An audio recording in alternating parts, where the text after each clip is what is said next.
जब मैं इस दुनिया में आया तभी अचानक सिस्टम ने मुझे कई अनबिलीवेबल चीट एबिलिटीज में से एक चुनने के लिए मजबूर कर दिया। और जैसे ही मैंने उन ऑप्शंस को देखा मुझे खुद यकीन नहीं हुआ कि ये सच में एग्जिस्ट करते हैं। पहला था टाइम पर कंट्रोल, दूसरा इन्फिनिट स्पेस, तीसरा फेट की गाइडेंस और चौथा कॉज एंड इफेक्ट का थ्रेड। लेकिन जैसे ही मेरी नजर पांचवें ऑप्शन पर पड़ी मैं कुछ पल के लिए पूरी तरह रुक गया, क्योंकि बाकी सबके उलट उस पर सिर्फ दो बेहद सिंपल वर्ड्स लिखे थे, एब्सोल्यूट स्ट्रेंथ। मैं काफी देर तक उस अजीब से पांचवें ऑप्शन को घूरता रहा और सोचने लगा कि आखिर कोई एबिलिटी कितनी अब्सर्डली पावरफुल होगी जिसे ऐसा नाम दिया गया हो। सच कहूं तो मैं जेन्युइनली जानना चाहता था कि ये एब्सोल्यूट स्ट्रेंथ आखिर कितना ताकतवर है। इसलिए बिना एक पल की हेजिटेशन के मैंने पांचवां ऑप्शन चुन लिया। उसके तुरंत बाद मुझे एक फैंटेसी वर्ल्ड में फेंक दिया गया और वहां की धूप इतनी झुलसाने वाली थी कि ऐसा लग रहा था जैसे मेरा पूरा शरीर जिंदा भुना जा रहा हो। मैंने पूरी ताकत से अपनी हो सूखी जमीन में दे मारी और चारों तरफ धूल फटकर उड़ने लगी। तियनलैंड रेल्म नाम की इस कल्टिवेशन वर्ल्ड में ट्रांसमाइग्रेट होने के बाद मैं कोई चोजन प्रोटैगनिस्ट नहीं बना, ना ही मुझे किसी यंग मास्टर जैसी लग्जूरियस जिंदगी मिली। मैं चाइनोन सेक्ट का सबसे निचले दर्जे का आउटर सेक्ट डिसाइपल बना था, बस एक स्पिरिचुअल फार्मर जिसके पास ना स्पिरिट रूट्स थे, ना बैकग्राउंड और ना ही कोई फ्यूचर। हर दिन मैं सिर्फ खेत जोतता, पानी ढोता, दूसरों की डांट सुनता और ठीक से खाना खाने के लिए भी स्ट्रगल करता रहता था। भूख से मेरा पेट इतनी जोर से गुर्राने लगा था कि मुझे सच में लगने लगा था शायद मैं इतिहास का पहला ऐसा ट्रांसमाइग्रेटर बन जाऊंगा जो इमॉर्टल सेक्ट के अंदर भूख से मर जाएगा। लेकिन तभी अचानक मेरे दिमाग के अंदर एक ठंडी मैकेनिकल आवाज गूंजी। Host's extreme desire to survive has been detected, connecting to the absolute strength system, connection successful, distributing newbie gift pack, please select one of the 5 supreme laws as your starting talent. अगले ही पल पूरी दुनिया freeze हो गई, हवा चलना बंद हो गई, बादल रुक गए, यहाँ तक कि आसमान में उड़ते पक्षी भी ऐसे दिख रहे थे जैसे किसी ने उन्हें हवा में कील ठोकर रोक दिया हो। हवा में उड़ती धूल तक पूरी तरह स्थिर हो चुकी थी। मेरा दिल जोर जोर से धड़कने लगा, क्योंकि मुझे पता था ये कोई इल्यूजन नहीं था। जिस चीट का मैं एक ट्रांसमाइग्रेटर होने के नाते इंतजार कर रहा था वो आखिरकार आ चुका था। एक एक करके 5 चमकते हुए लाइट स्फीयर्स मेरे सामने प्रकट हुए। Law of time, control the past and future with a single thought you may reverse the flow of time itself. Law of space, travel across dimensions and throughout the universe in a single step cross oceans of stars. Law of fate, rewrite destiny itself, all living beings shall become your puppets. Law of cause and effect, those touched by it are doomed to certain death, you shall become untouchable by all powers. उनमें से हर एक terrifying special effects और overwhelming pressure से भरा हुआ था। ऐसा लग रहा था जैसे इनमें से कोई भी अकेला पूरी दुनिया को नष्ट कर सकता है। शौक में मेरी आंखें फैल गईं और सच कहूं तो मेरा मन कर रहा था कि आंखें बंद करके रैंडमली कोई भी चुन लूं, क्योंकि सब कुछ बहुत ज्यादा इंसेन था। लेकिन तभी मेरा पेट फिर से गुर्राया और उस दयनीय आवाज ने मुझे स्ट्रॉन्गेस्ट एग्जिस्टेंस बनने के सपने से खींचकर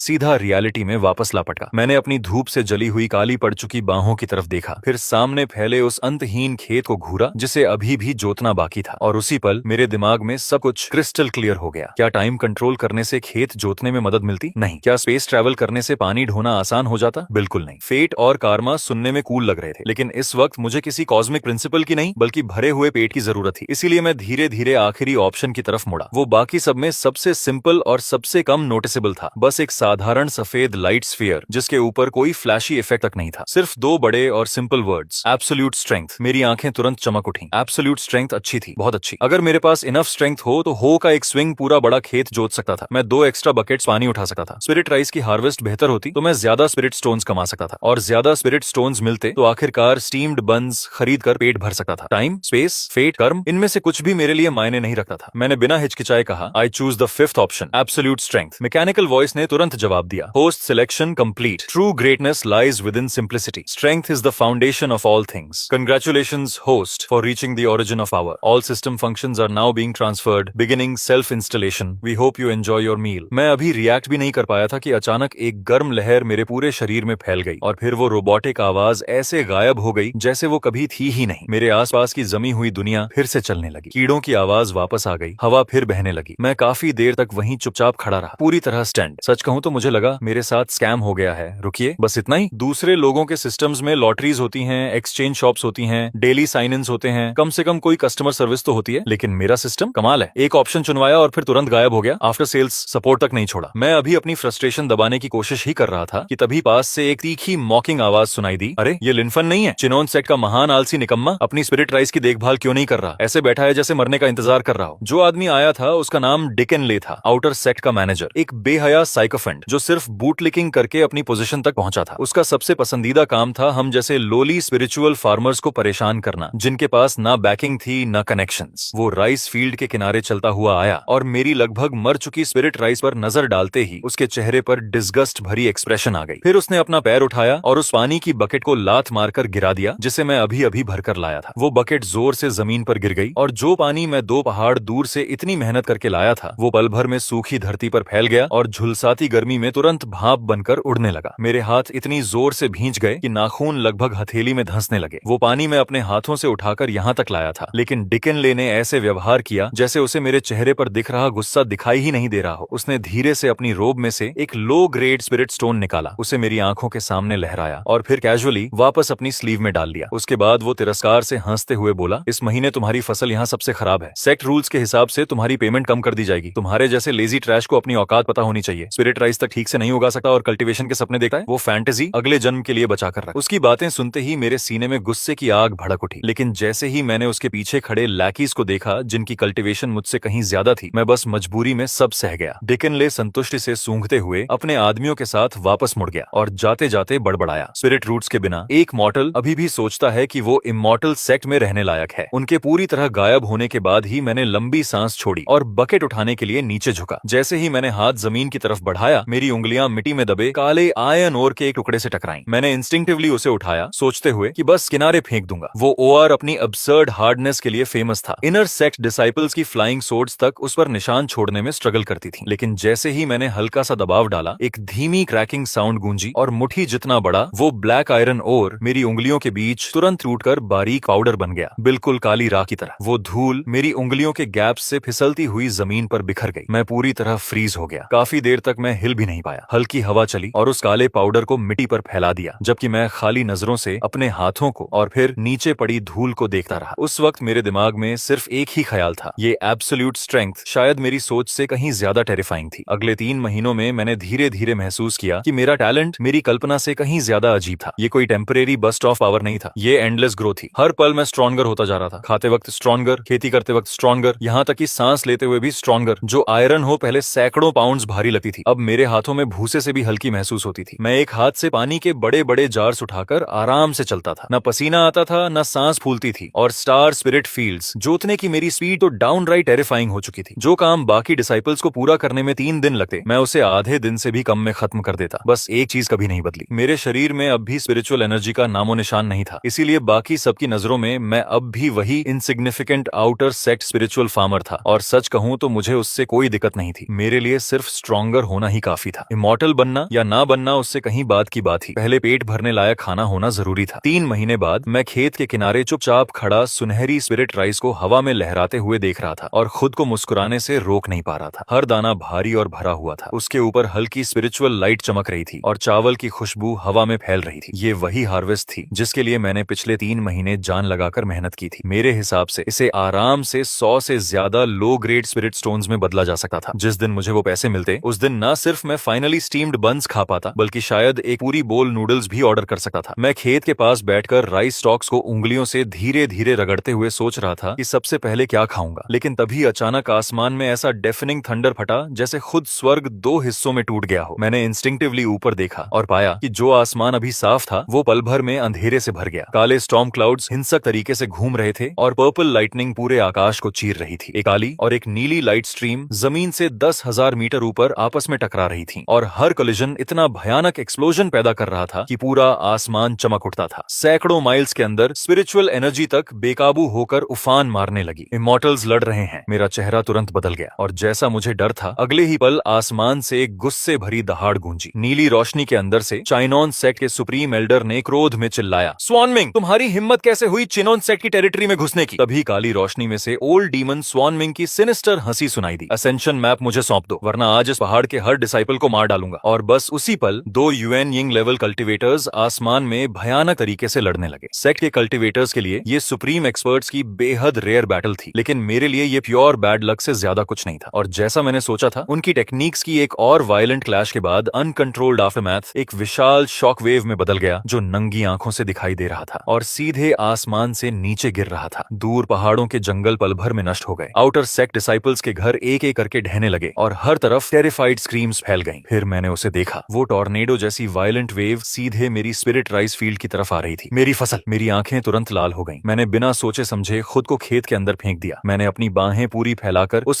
स्पिरिट राइस को डेस्परेटली प्रोटेक्ट करना शुरू कर दिया जो हार्वेस्ट होने ही वाली थी। एक टेरिफाइंग फोर्स तेज रफ्तार ट्रेन की तरह मेरी पीठ से टकराई। अगर कोई और होता तो उसकी हड्डियां और मांस उसी पल फट जाते, लेकिन मेरा शरीर बस हल्का सा कांपा और मैं धरती में गढ़े कील की तरह मजबूती से खड़ा रहा। उस अटैक को सहते हुए मैं आसमान में लड़ रहे उन दोनों बूढ़े मॉन्स्टर्स को उनकी पूरी ब्लड लाइन समेत मन ही मन गालियां देता रहा। मुझे लगा अगर थोड़ा और एंड्योर कर लूं तो सब खत्म हो जाएगा, लेकिन कौन सोच सकता था कि तभी स्वान मिंग को एहसास हो गया कि वो हार रहा है। उसका चेहरा विशस तरीके से मुड़ गया और बिना हेजिटेशन के उसने अपना सबसे सेक्रेड ट्रेजर बाहर निकाल लिया। अचानक आसमान में एक विशाल कंपास प्रकट हुआ जो इतनी हिंसक गति से घूम रहा था मानो खुद स्वर्ग को कुचल देना चाहता हो, और एक ही पल में उसकी विशाल शैडो माइल्स तक फैल गई। एक एंशिएंट और टेरिफाइंग नेचुरल लॉ नीचे मौजूद हर चीज पर उतर आई। सुप्रीम एल्डर का चेहरा तुरंत बदल गया और वो जोर से चिल्लाया, ये बुरा हुआ, ये कार्मिक लॉ आर्टिफैक्ट है। उसी पल पेड़ों की ग्रोथ रुक गई और वो तेजी से सूखने लगे। कल्टीवेटर्स के शरीरों के अंदर की स्पिरिचुअल एनर्जी जबरदस्ती खींची जाने लगी, जिससे उनकी ऑरस तेजी से कमजोर हो गई और यहाँ तक कि सभी लिविंग बीइंग्स की लाइफ फोर्स भी खत्म होने लगी। मुझे भी महसूस हुआ कि मुझसे कुछ छीना जा रहा है, लेकिन सच कहूं तो वो लॉस इतना छोटा था कि मैं मुश्किल से नोटिस कर पाया। लेकिन अगले ही पल मेरी आंखें अचानक फैल गईं जब मैंने नीचे अपने सेक्रेड स्पिरिट राइस की तरफ देखा। नहीं, स्पिरिट राइस की असली एसेंस उसकी ग्रोथ थी, उसका मैच्योर होना था। हर दाने के अंदर मौजूद वो जीवन था और उस हेवनली कंपास की पावर के नीचे मैं हेल्पलेस होकर देखता रह गया कि मेरी सुनहरी स्पिरिट फील्ड मेरी आंखों के सामने तेजी से पीली पड़ रही है, सूख रही है और डिके हो रही है। फिर एक हल्की सी आवाज के साथ पूरा खेत राख में बदल गया। हवा धीरे से चली और वो राख मेरी उंगलियों के बीच से उड़ने लगी। उसी पल मेरी पूरी दुनिया शांत हो गई। मैं खाली नजरों से अपनी हथेली में पड़ी राख को देखता रहा और मुझे महसूस हुआ कि मेरे अंदर कुछ पूरी तरह टूट चुका है। वो सिर्फ स्पिरिट क्रॉप्स नहीं थे, वो मेरी 3 महीने की जिंदगी थी। वही मेरे स्टीम्ड बन्स थे, वही मेरी रोटी थी, वही चीज थी जो अगले कई दिनों तक मुझे जिंदा रखती। और उसी वक्त आसमान में ओल्ड डीमन स्वान मिंग घमंड से हंसता रहा। इस कंपास फॉर्मेशन के अंदर इंसान हो या वस्तु, सब कुछ मेरे ट्रेजर के लिए ऑफरिंग बन जाएगा। मैंने धीरे धीरे सिर झुकाकर खड़ा होना शुरू किया ताकि कोई मेरे चेहरे का एक्सप्रेशन ना देख सके। चुपचाप मैंने अपने हाथों में पकड़ी पुरानी घिसी हुई हो को कसकर पकड़ लिया। मेरा नुकसान वापस करो। मैंने ये शब्द जोर से नहीं बोले, लेकिन मेरे अंदर वो थंडर की तरह गूंज उठे। मैंने हो का सिरा आसमान में उस काली आकृति की तरफ तान दिया जो खुद को किसी सुप्रीम गॉड की तरह समझ रहा था। फिर मैंने अपना स्टांस उसी फेमिलियर पोस्चर में एडजस्ट किया जिसे मैं हजारों बार दोहरा चुका था, परफेक्ट फार्मिंग स्टांस। और अपनी बाहों की पूरी ताकत के साथ मैंने हो को पूरी शक्ति से नीचे घुमा दिया। ना कोई स्पिरिचुअल एनर्जी थी, ना कोई मैजिकल लाइट, ना कोई फ्लैशी फेनोमेनन और ना ही कोई हेवनली मिरेकल। वहां सिर्फ प्योर एब्सोल्यूट स्ट्रेंथ थी। जैसे ही हो आगे बढ़ी, मेरे सामने की हवा अचानक कॉम्प्रेस होकर एक फैन शेप्ड वेव में बदल गई और फिर पूरी तरह गायब हो गई, जिससे एक विशाल सफेद वैक्यूम शॉक वेव बनी जो नंगी आंखों से साफ दिखाई दे रही थी। जहां जहां वो वेव गुजरी वहां स्पेस खुद फ्रैजाइल पेपर की तरह फटने लगी और आसमान में काउंटलेस ब्लैक रैक्स विस्फोट की तरह फैल गईं, जबकि टूटे हुए फ्रैगमेंट्स शैटर्ड ग्लास की तरह चारों तरफ बिखरने लगे। ओल्ड डीमन स्वान मिंग के चेहरे पर जमी एरोगेंट स्माइल उसी पल जमकर रह गई। जिस हेवनली कंपास पर उसे इतना घमंड था, वो उस प्योर फिजिकल फोर्स के नीचे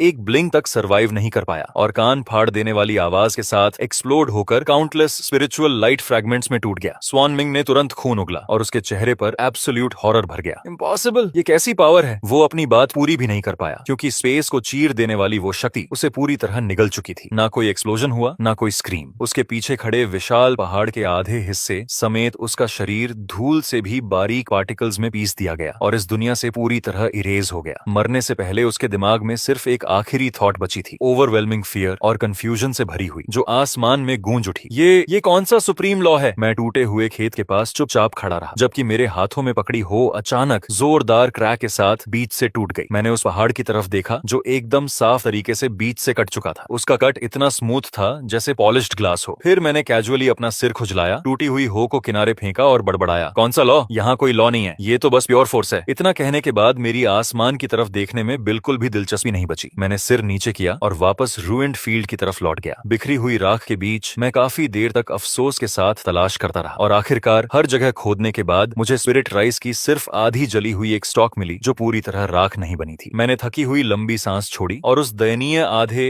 राइस स्टॉक को उठाकर अपनी टूटी फूटी छोटी हट की तरफ वापस चल पड़ा। मेरे लिए एक नेसेंट सोल ओल्ड डीमन को पल्वराइज कर देना और आधा पहाड़ फ्लैटन कर देना उतना इंपॉर्टेंट नहीं था जितना ये सोचना कि मैं कल क्या खाने वाला हूँ। लेकिन आसमान के बहुत ऊपर चिनोन सेक्ट का सुप्रीम एल्डर, जिसने शुरू से आखिर तक सब कुछ अपनी आंखों से देखा था, वो पूरी तरह स्टन्ड हो चुका था। सुप्रीम एल्डर खाली नजरों से उस पहाड़ को घूरता रह गया जो इतनी सफाई से बीच से कट चुका था कि वो किसी मिरर जैसा लग रहा था। फिर उसने धीरे धीरे अपनी नजर मेरी पीठ की तरफ घुमाई जबकि मैं बैटलफील्ड से दूर चलता जा रहा था। उसका पूरा शरीर बुरी तरह कांप रहा था, लेकिन वो डर नहीं था, वो ओवरवेलमिंग एक्साइटमेंट और डिसबिलीफ था। उसी पल उसे चाइनन सेक्ट के अंदर पीढ़ियों से चली आ रही 10,000 साल पुरानी एक लेजेंड याद आ गई। एंशिएंट रिकॉर्ड्स के मुताबिक उनके सेक्ट का फाउंडिंग एंसेस्टर कोई स्पिरिचुअल कल्टिवेटर नहीं था, बल्कि एक एंशिएंट बॉडी कल्टिवेटर था जिसका पाथ इस दुनिया से बहुत पहले गायब हो चुका था। लेजेंड कहती थी कि वो कभी हेवंस में असेंड नहीं हुआ, इसके बजाय वो सेक्ट के अंदर ही छिपा रहा, खुद को एक मॉर्टल की तरह डिस्गाइज करके ऑर्डिनरी लोगों के बीच जीता रहा और सही समय आने का इंतजार करता रहा। सुप्रीम एल्डर जितना ज्यादा इस बारे में सोचता गया, उसकी आंखें एक्साइटमेंट से उतनी ही लाल होती गईं। एक अटैक में कारमा ट्रेजर डिस्ट्रॉय हो गया, सिर्फ फिजिकल फोर्स ने स्पेस को चीर दिया। ये ऐसी डिवाइन स्ट्रेंथ है जो लॉज को भी सरपास करती है। डाओ ऑफ स्ट्रेंथ की परफेक्शन। मैं गलती नहीं कर सकता। वो सीनियर, वही हमारे सेक्ट के हिडन एंसेस्टर हैं। बेकाबू होकर कांपते हुए उसने तुरंत कम्युनिकेशन जेड स्लिप निकाली और पूरी ताकत से चिल्लाया, तुरंत सेक्ट मास्टर को रिपोर्ट करो, हमारे चिनो सेक्ट के हिडन एंसेस्टर जाग चुके हैं। इतना कहते ही अत्यधिक खुशी के कारण उसकी आंखें पलट गईं और वो वहीं बेहोश होकर सीधे आसमान से नीचे गिर पड़ा। दूसरी तरफ मैं अपनी टूटी फूटी हट के अंदर चुपचाप बैठा था और हाथ में पकड़ी आधी स्पिरिट राइस स्टॉक को घूर रहा था। मेरे दिमाग में बस एक ही बात घूम रही थी, क्या इतना चावल एक वक्त के खाने के लिए भी काफी होगा? ज्यादा देर नहीं हुई थी, सेक्ट मास्टर चू तियन को कई पीक मास्टर्स के साथ वहां पहुंच गया। जैसे ही उन्होंने बीच से कटे हुए पहाड़ को देखा, सब पूरी तरह खामोश हो गए। पीक मास्टर डैंडिंग का चेहरा तुरंत पीला पड़ गया, जबकि पीक मास्टर लायांग ने उस स्लैश के आसपास बची हुई ऑरा को केयरफुली एग्जामिन किया और शॉक से लगभग गिर ही पड़ा। उस कट के अंदर ना स्पिरिचुअल एनर्जी थी, ना मैजिकल टेक्निक्स के ट्रेसेस, वहां सिर्फ प्योर डिस्ट्रक्शन की इमेजिनेबली टेरिफाइंग पावर बची थी। यहाँ तक कि स्पेस के अंदर पड़े क्रैक्स भी अब तक पूरी तरह हील नहीं हुए थे। ये इम्पॉसिबल है, कोई यूनिंग कल्टिवेटर ऐसा नहीं कर सकता। ये तो वॉइड सेंट की कैपेबिलिटीज को भी सरपास करता है। ये वो ट्रू पावर है जो सभी लॉज को शैटर कर सकती है। चू तियंको ने गहरी सांस ली और बैटलफील्ड को फिर से ध्यान से ऑब्जर्व करने लगा, लेकिन आखिरकार उसकी नजर उस एकमात्र जगह पर जाकर टिक गई जो पूरी तरह अनटच्ड बची थी, मेरी स्पिरिट फील्ड। वो जमीन एक्सप्लोजन्स और मैजिकल अटैक्स के बिल्कुल सेंटर में थी, फिर भी वो सुरक्षित थी। और सबसे टेरिफाइंग बात ये थी कि उसकी मिट्टी पूरी पिच ब्लैक हो चुकी थी, जबकि उसके अंदर की स्पिरिचुअल एनर्जी इतनी डेंस हो गई थी कि उसे मेजर करना लगभग इम्पॉसिबल था। अर्थ वेन्स में स्पेशलाइज करने वाले एक वीक मास्टर तुरंत नीचे झुकर मिट्टी इंस्पेक्ट करने लगे और अगले ही पल शॉक में चीख पड़े, सुप्रीम ग्रेड स्पिरिट सॉइल नहीं, ये तो सुप्रीम ग्रेड स्पिरिट सॉइल से भी 10 गुना ज्यादा इफेक्टिव है। यहाँ उगाई गई कोई भी स्पिरिचुअल प्लांट सिर्फ 100 साल में मैच्योर हो जाएगी। उसी पल सभी पीक मास्टर्स के दिमाग में काउंटलेस थॉट्स उमड़ने लगे। जब एंसेस्टर ने हमला किया, वो ठीक यहीं खड़े थे। उन्होंने खुद को प्रोटेक्ट नहीं किया था, उन्होंने इन क्रॉप्स को प्रोटेक्ट किया था और अपनी डिवाइन लॉ ब्रेकिंग पावर के कारण उन्होंने गलती से ऑर्डिनरी लैंड को अनपैरेलल्ड सेक्रेड फील्ड में बदल दिया। इनक्रेडिबल। एक मूव में उन्होंने क्रॉप्स को भी बचाया और युआनिंग ओल्ड मॉन्स्टर को भी पीछे धकेल दिया। यही एक ट्रू सुप्रीम एक्सपर्ट का डिमीनर होता है। जितना ज्यादा वो लोग सोचते गए, उतना ही ज्यादा कन्विंस्ड होते गए। चू तियनको ने तुरंत ऑर्डर्स दे दिए, आज जो कुछ भी हुआ वो चिनोन सेट का हाईएस्ट सीक्रेट बनेगा। जो भी ये इन्फॉर्मेशन ली करेगा, उसकी कल्टीवेशन क्रिपल कर दी जाएगी और उसे तुरंत सेट से निकाल दिया जाएगा। इस जगह को अब सेक्रेट ग्राउंड माना जाएगा। परमिशन के बिना कोई यहाँ प्रवेश नहीं करेगा। पूरा सेट सीक्रेटली हमारे उस एंसेस्टर को ढूंढेगा जिन्होंने खुद को मॉर्टल बनाकर छिपाया हुआ है, लेकिन कोई उन्हें डिस्टर्ब नहीं करेगा। तुम लोग सिर्फ दूर से ऑब्जर्व कर सकते हो। और बस ऐसे ही पूरा चियोनन सेक्ट मेरी वजह से हाईएस्ट स्टेट ऑफ अलर्ट में चला गया, जबकि मुझे इन सब बातों की बिल्कुल खबर नहीं थी। उस रात मैं अपनी टूटी हुई हट में आराम से सोया। अगली सुबह जब मेरी नींद खुली और मैंने खाली पड़े खेत को देखा, तो एक पल के लिए मेरा दिल दर्द से कस गया, लेकिन मैंने जल्दी ही खुद को शांत कर लिया। अगर क्रॉप्स खत्म हो गए थे तो मैं नए उगा सकता था। जब तक मैं जिंदा था, मुझे खाना तो खाना ही था। मैं हट के अंदर एक हिडन कॉर्नर की तरफ गया, फ्लोर की एक लूज टाइल हटाई और उसके नीचे से ऑयल पेपर में लिपटा एक छोटा क्लॉथ पाउच सावधानी से बाहर निकाला। जैसे ही मैंने उसे खोला, उसके अंदर 3 राइस सीड्स दिखाई दिए जो सोने की तरह चमक रहे थे। वो ऐसे लग रहे थे मानो किसी ने उन्हें प्योर गोल्डन मेटल से फॉर्ज किया हो। मुझे वो सीड्स 3 साल पहले मिले थे, ठीक तब जब मैं पहली बार इस दुनिया में आया था। उस समय मैंने आधी ब्रेड के बदले उन्हें एक बूढ़े स्टार्विंग फार्मर से लिया था जो भूख से मरने की हालत में लग रहा था। उस बूढ़े ने मुझे बताया था कि ये ancient golden dragon tooth rice के सीड्स हैं और उसके मुताबिक सिर्फ एक ग्रेन किसी इंसान की पूरी फेट बदलने के लिए काफी था। उस वक्त मुझे लगा था कि वो बस बढ़ा चढ़ाकर बातें कर रहा है, लेकिन क्योंकि वो सीड्स जरूरत से ज्यादा एक्स्ट्रॉर्डिनरी दिख रहे थे, मैं उन्हें इस्तेमाल करने की हिम्मत ही नहीं जुटा पाया। और अब मेरी बची हुई सारी उम्मीद सिर्फ उन्हीं 3 सीड्स पर टिकी हुई थी। मैं चुपचाप फील्ड के किनारे पहुंचा और देखा कि मिट्टी पूरी पिच ब्लैक हो चुकी थी और अजीब तरह से फर्टाइल लग रही थी। मैंने एक मुट्ठी मिट्टी उठाई और तुरंत महसूस किया कि वो कितनी सॉफ्ट और रिच थी। उसके अंदर एस्टोनिशिंग अमाउंट में स्पिरिचुअल एनर्जी बह रही थी। फिर भी मैंने ज्यादा नहीं सोचा। मुझे बस लगा कि कल रात इमॉर्टल्स की लड़ाई ने किसी तरह जमीन को नरिश कर दिया होगा। मैंने सावधानी से 3 छोटे गड्ढे खोदे और गोल्डन ड्रैगन टूथ राइस के सीड्स एक एक करके उनमें लगा दिए। फिर धीरे धीरे पानी डाला। उस मिट्टी को देखते हुए जिसमें अब मेरी आखिरी उम्मीद दबी थी, मैं आखिरकार फिर से मुस्कुरा दिया। लेकिन वो पीसफुल मोमेंट ज्यादा देर नहीं टिक पाया। अचानक एक ऊंची एरोगेंट आवाज ने सुबह की शांति तोड़ दी। अरे ये ट्रैश लिनफन नहीं है?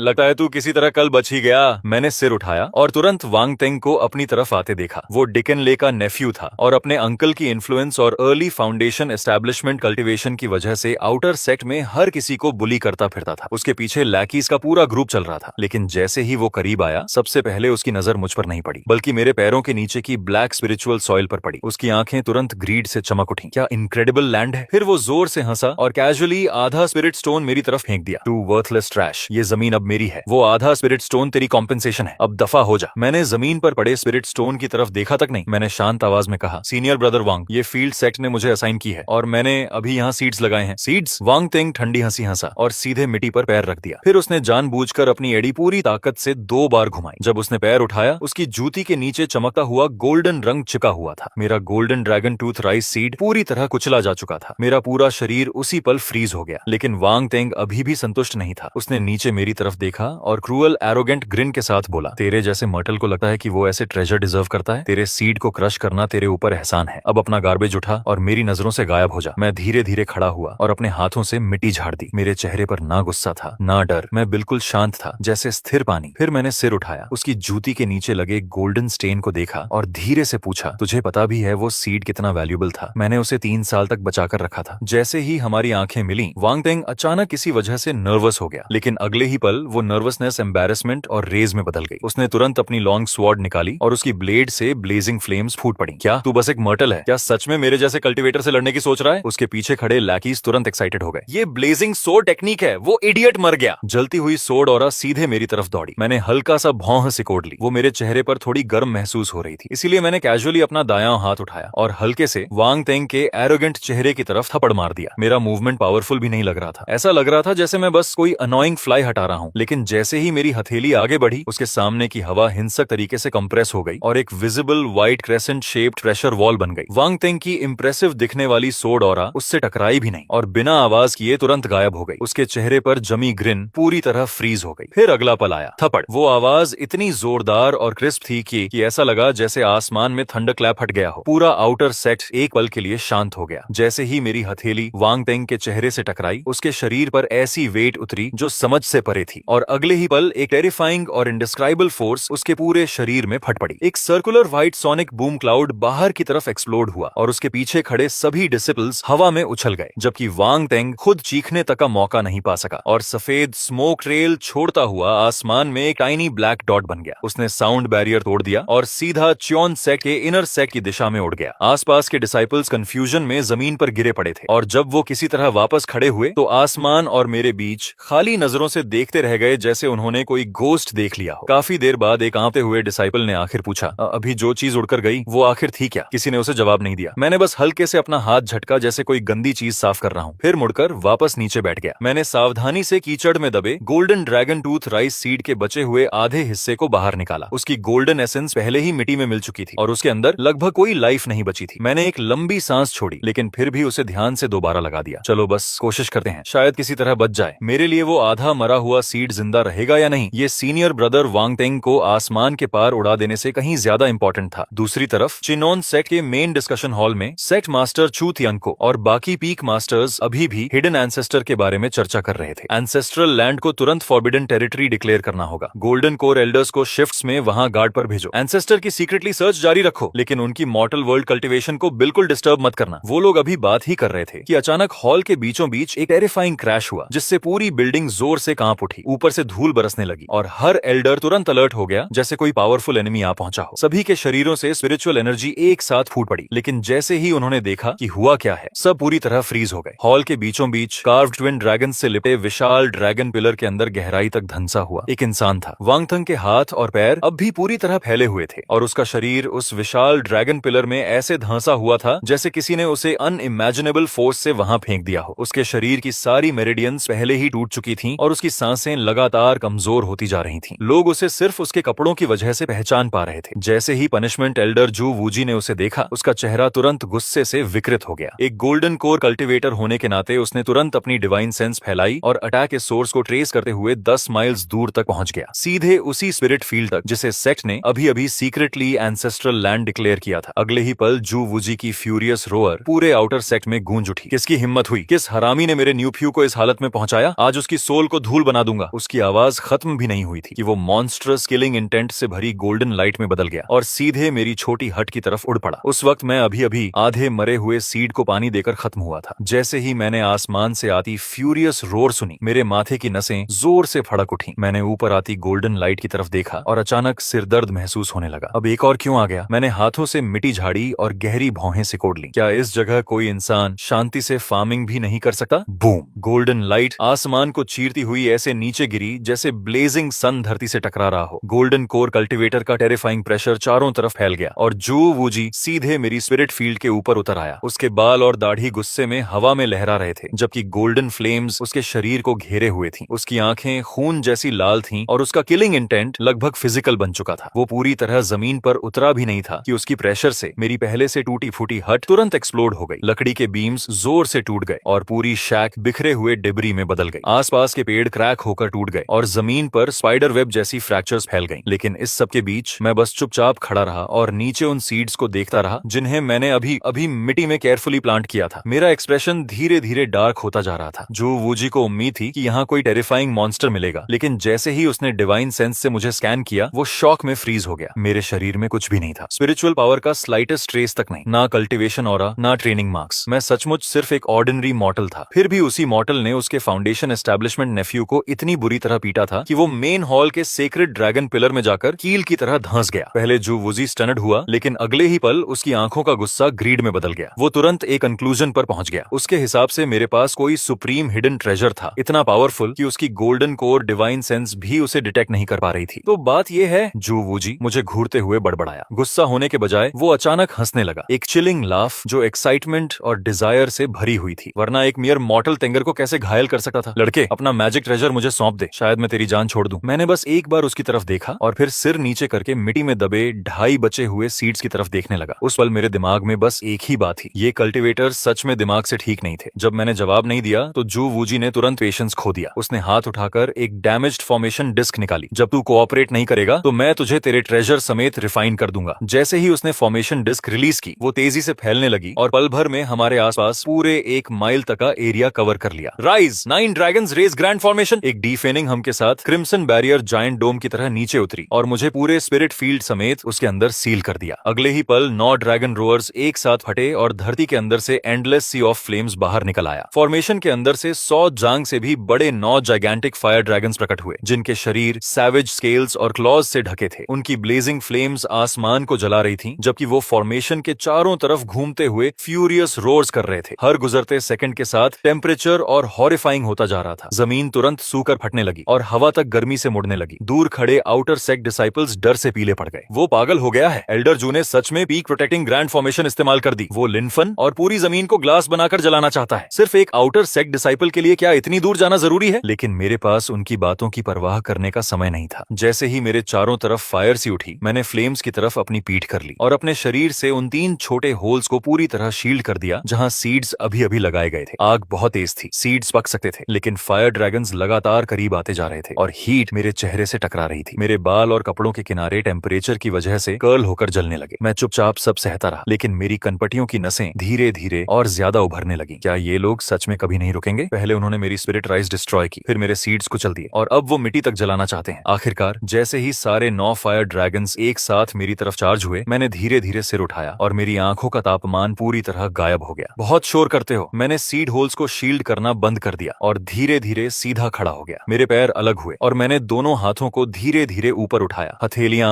एक दूसरे की तरफ थीं। वो मूवमेंट अनबिलीवेबली ऑर्डिनरी था, जैसे मैं बस ताली बजाने वाला हूँ। उसी समय चाइनोन सेक्ट के काउंसिल हॉल के अंदर सेक्ट मास्टर चू तियानको और बाकी पीक मास्टर्स अभी भी हिडन एंसेस्टर के बारे में चर्चा कर रहे थे। लेकिन ठीक उसी पल कमरे में मौजूद हर इंसान का एक्सप्रेशन अचानक बदल गया, जैसे किसी इनविजिबल हैंड ने उनके दिलों को जकड़ लिया हो। आउटर सेक्ट की एंसेस्ट्रल लैंड की दिशा से डिस्ट्रक्शन की टेरिफाइंग ऑरा फूट पड़ी। वो स्पिरिचुअल पावर नहीं थी, वो लॉज नहीं थे, वो कुछ और था। ऐसी फोर्स जो इतनी प्योर और एब्सोल्यूट थी कि ऐसा लग रहा था जैसे वो पूरे एग्जिस्टेंस को ही क्रश करके नथिंगनेस में बदल सकती है। एक ऐसी फोर्स, जैसे ही वो टेरिफाइंग ऑरा फूटी, चू तियानको का पूरा शरीर ठंडा पड़ गया। वो इडियट जू वूजी! लेकिन तब तक बहुत देर हो चुकी थी। अपनी टूटी हुई हट के खंडहरों के सामने खड़े होकर मैंने धीरे धीरे अपनी हथेलियां आपस में मिलाई। क्लैप! ना कोई स्पिरिचुअल लाइट आसमान को चीर रही थी, ना कोई थंडर स्वर्ग को हिला रहा था। बस एक पेल व्हाइट व्हाइट शॉकवेव जो नंगी आंखों से दिखाई दे रही थी मेरे शरीर से चुपचाप बाहर की तरफ फैलने लगी। एक सेकंड बाद वो 9 फायर ड्रैगन्स जो कुछ पल पहले हेवेनस को जला सकते थे और ओशंस को उबाल सकते थे, हवा से बुझती मोमबत्तियों जैसे हो गए। उन्हें रोअर करने तक का समय नहीं मिला और अगले ही पल सारे ड्रैगन्स एक साथ पफ की आवाज के साथ एग्जिस्टेंस से गायब हो गए। फिर वो व्हाइट शॉकवेव सीधे 9 ड्रैगन्स रेज ग्रैंड फॉर्मेशन से टकराई। क्रिम्सन बैरियर पर शैटर्ड ग्लास जैसी क्रैक्स तुरंत फैल गईं। जू वूजी के चेहरे पर जमी एरोगेंट स्माइल अभी गायब भी नहीं हुई थी कि वो हॉरिफाइंग फोर्स रीबाउंड होकर सीधे उसी पर वापस आ गिरी। इम्पॉसिबल! बैंग! फॉर्मेशन डिस्क हवा में एक्सप्लोड हो गई। जू वूजी के मुंह से खून फूट पड़ा जबकि उसकी प्रोटेक्टिव ऑरा उसी पल शैटर हो गई। उसके शरीर के अंदर की स्पिरिचुअल एनर्जी बेकाबू होकर घूमने लगी और उसकी मेरिडियंस को अंदर से फाड़ने लगी। उसका शरीर आसमान से ऐसे गिरा जैसे किसी ने पतंग की डोर काट दी हो। वो जमीन से टकराया और एक मैसिव क्रेटर बना दिया। जब धूल आखिर साफ हुई, उसका आधा शरीर जमीन में धंसा हुआ था और उसके अंदर की सारी स्पिरिचुअल पावर पूरी तरह गायब हो चुकी थी। लेकिन उसकी इंजरीज से भी ज्यादा टेरिफाइंग उसकी आंखों का एक्सप्रेशन था। वो किसी ऐसे इंसान की नजर थी जिसका डाओ हार्ट पूरी तरह टूट चुका हो। Confusion, despair, broken belief. एक मॉर्टल, ये कैसे पॉसिबल है? ना स्पिरिचुअल पावर,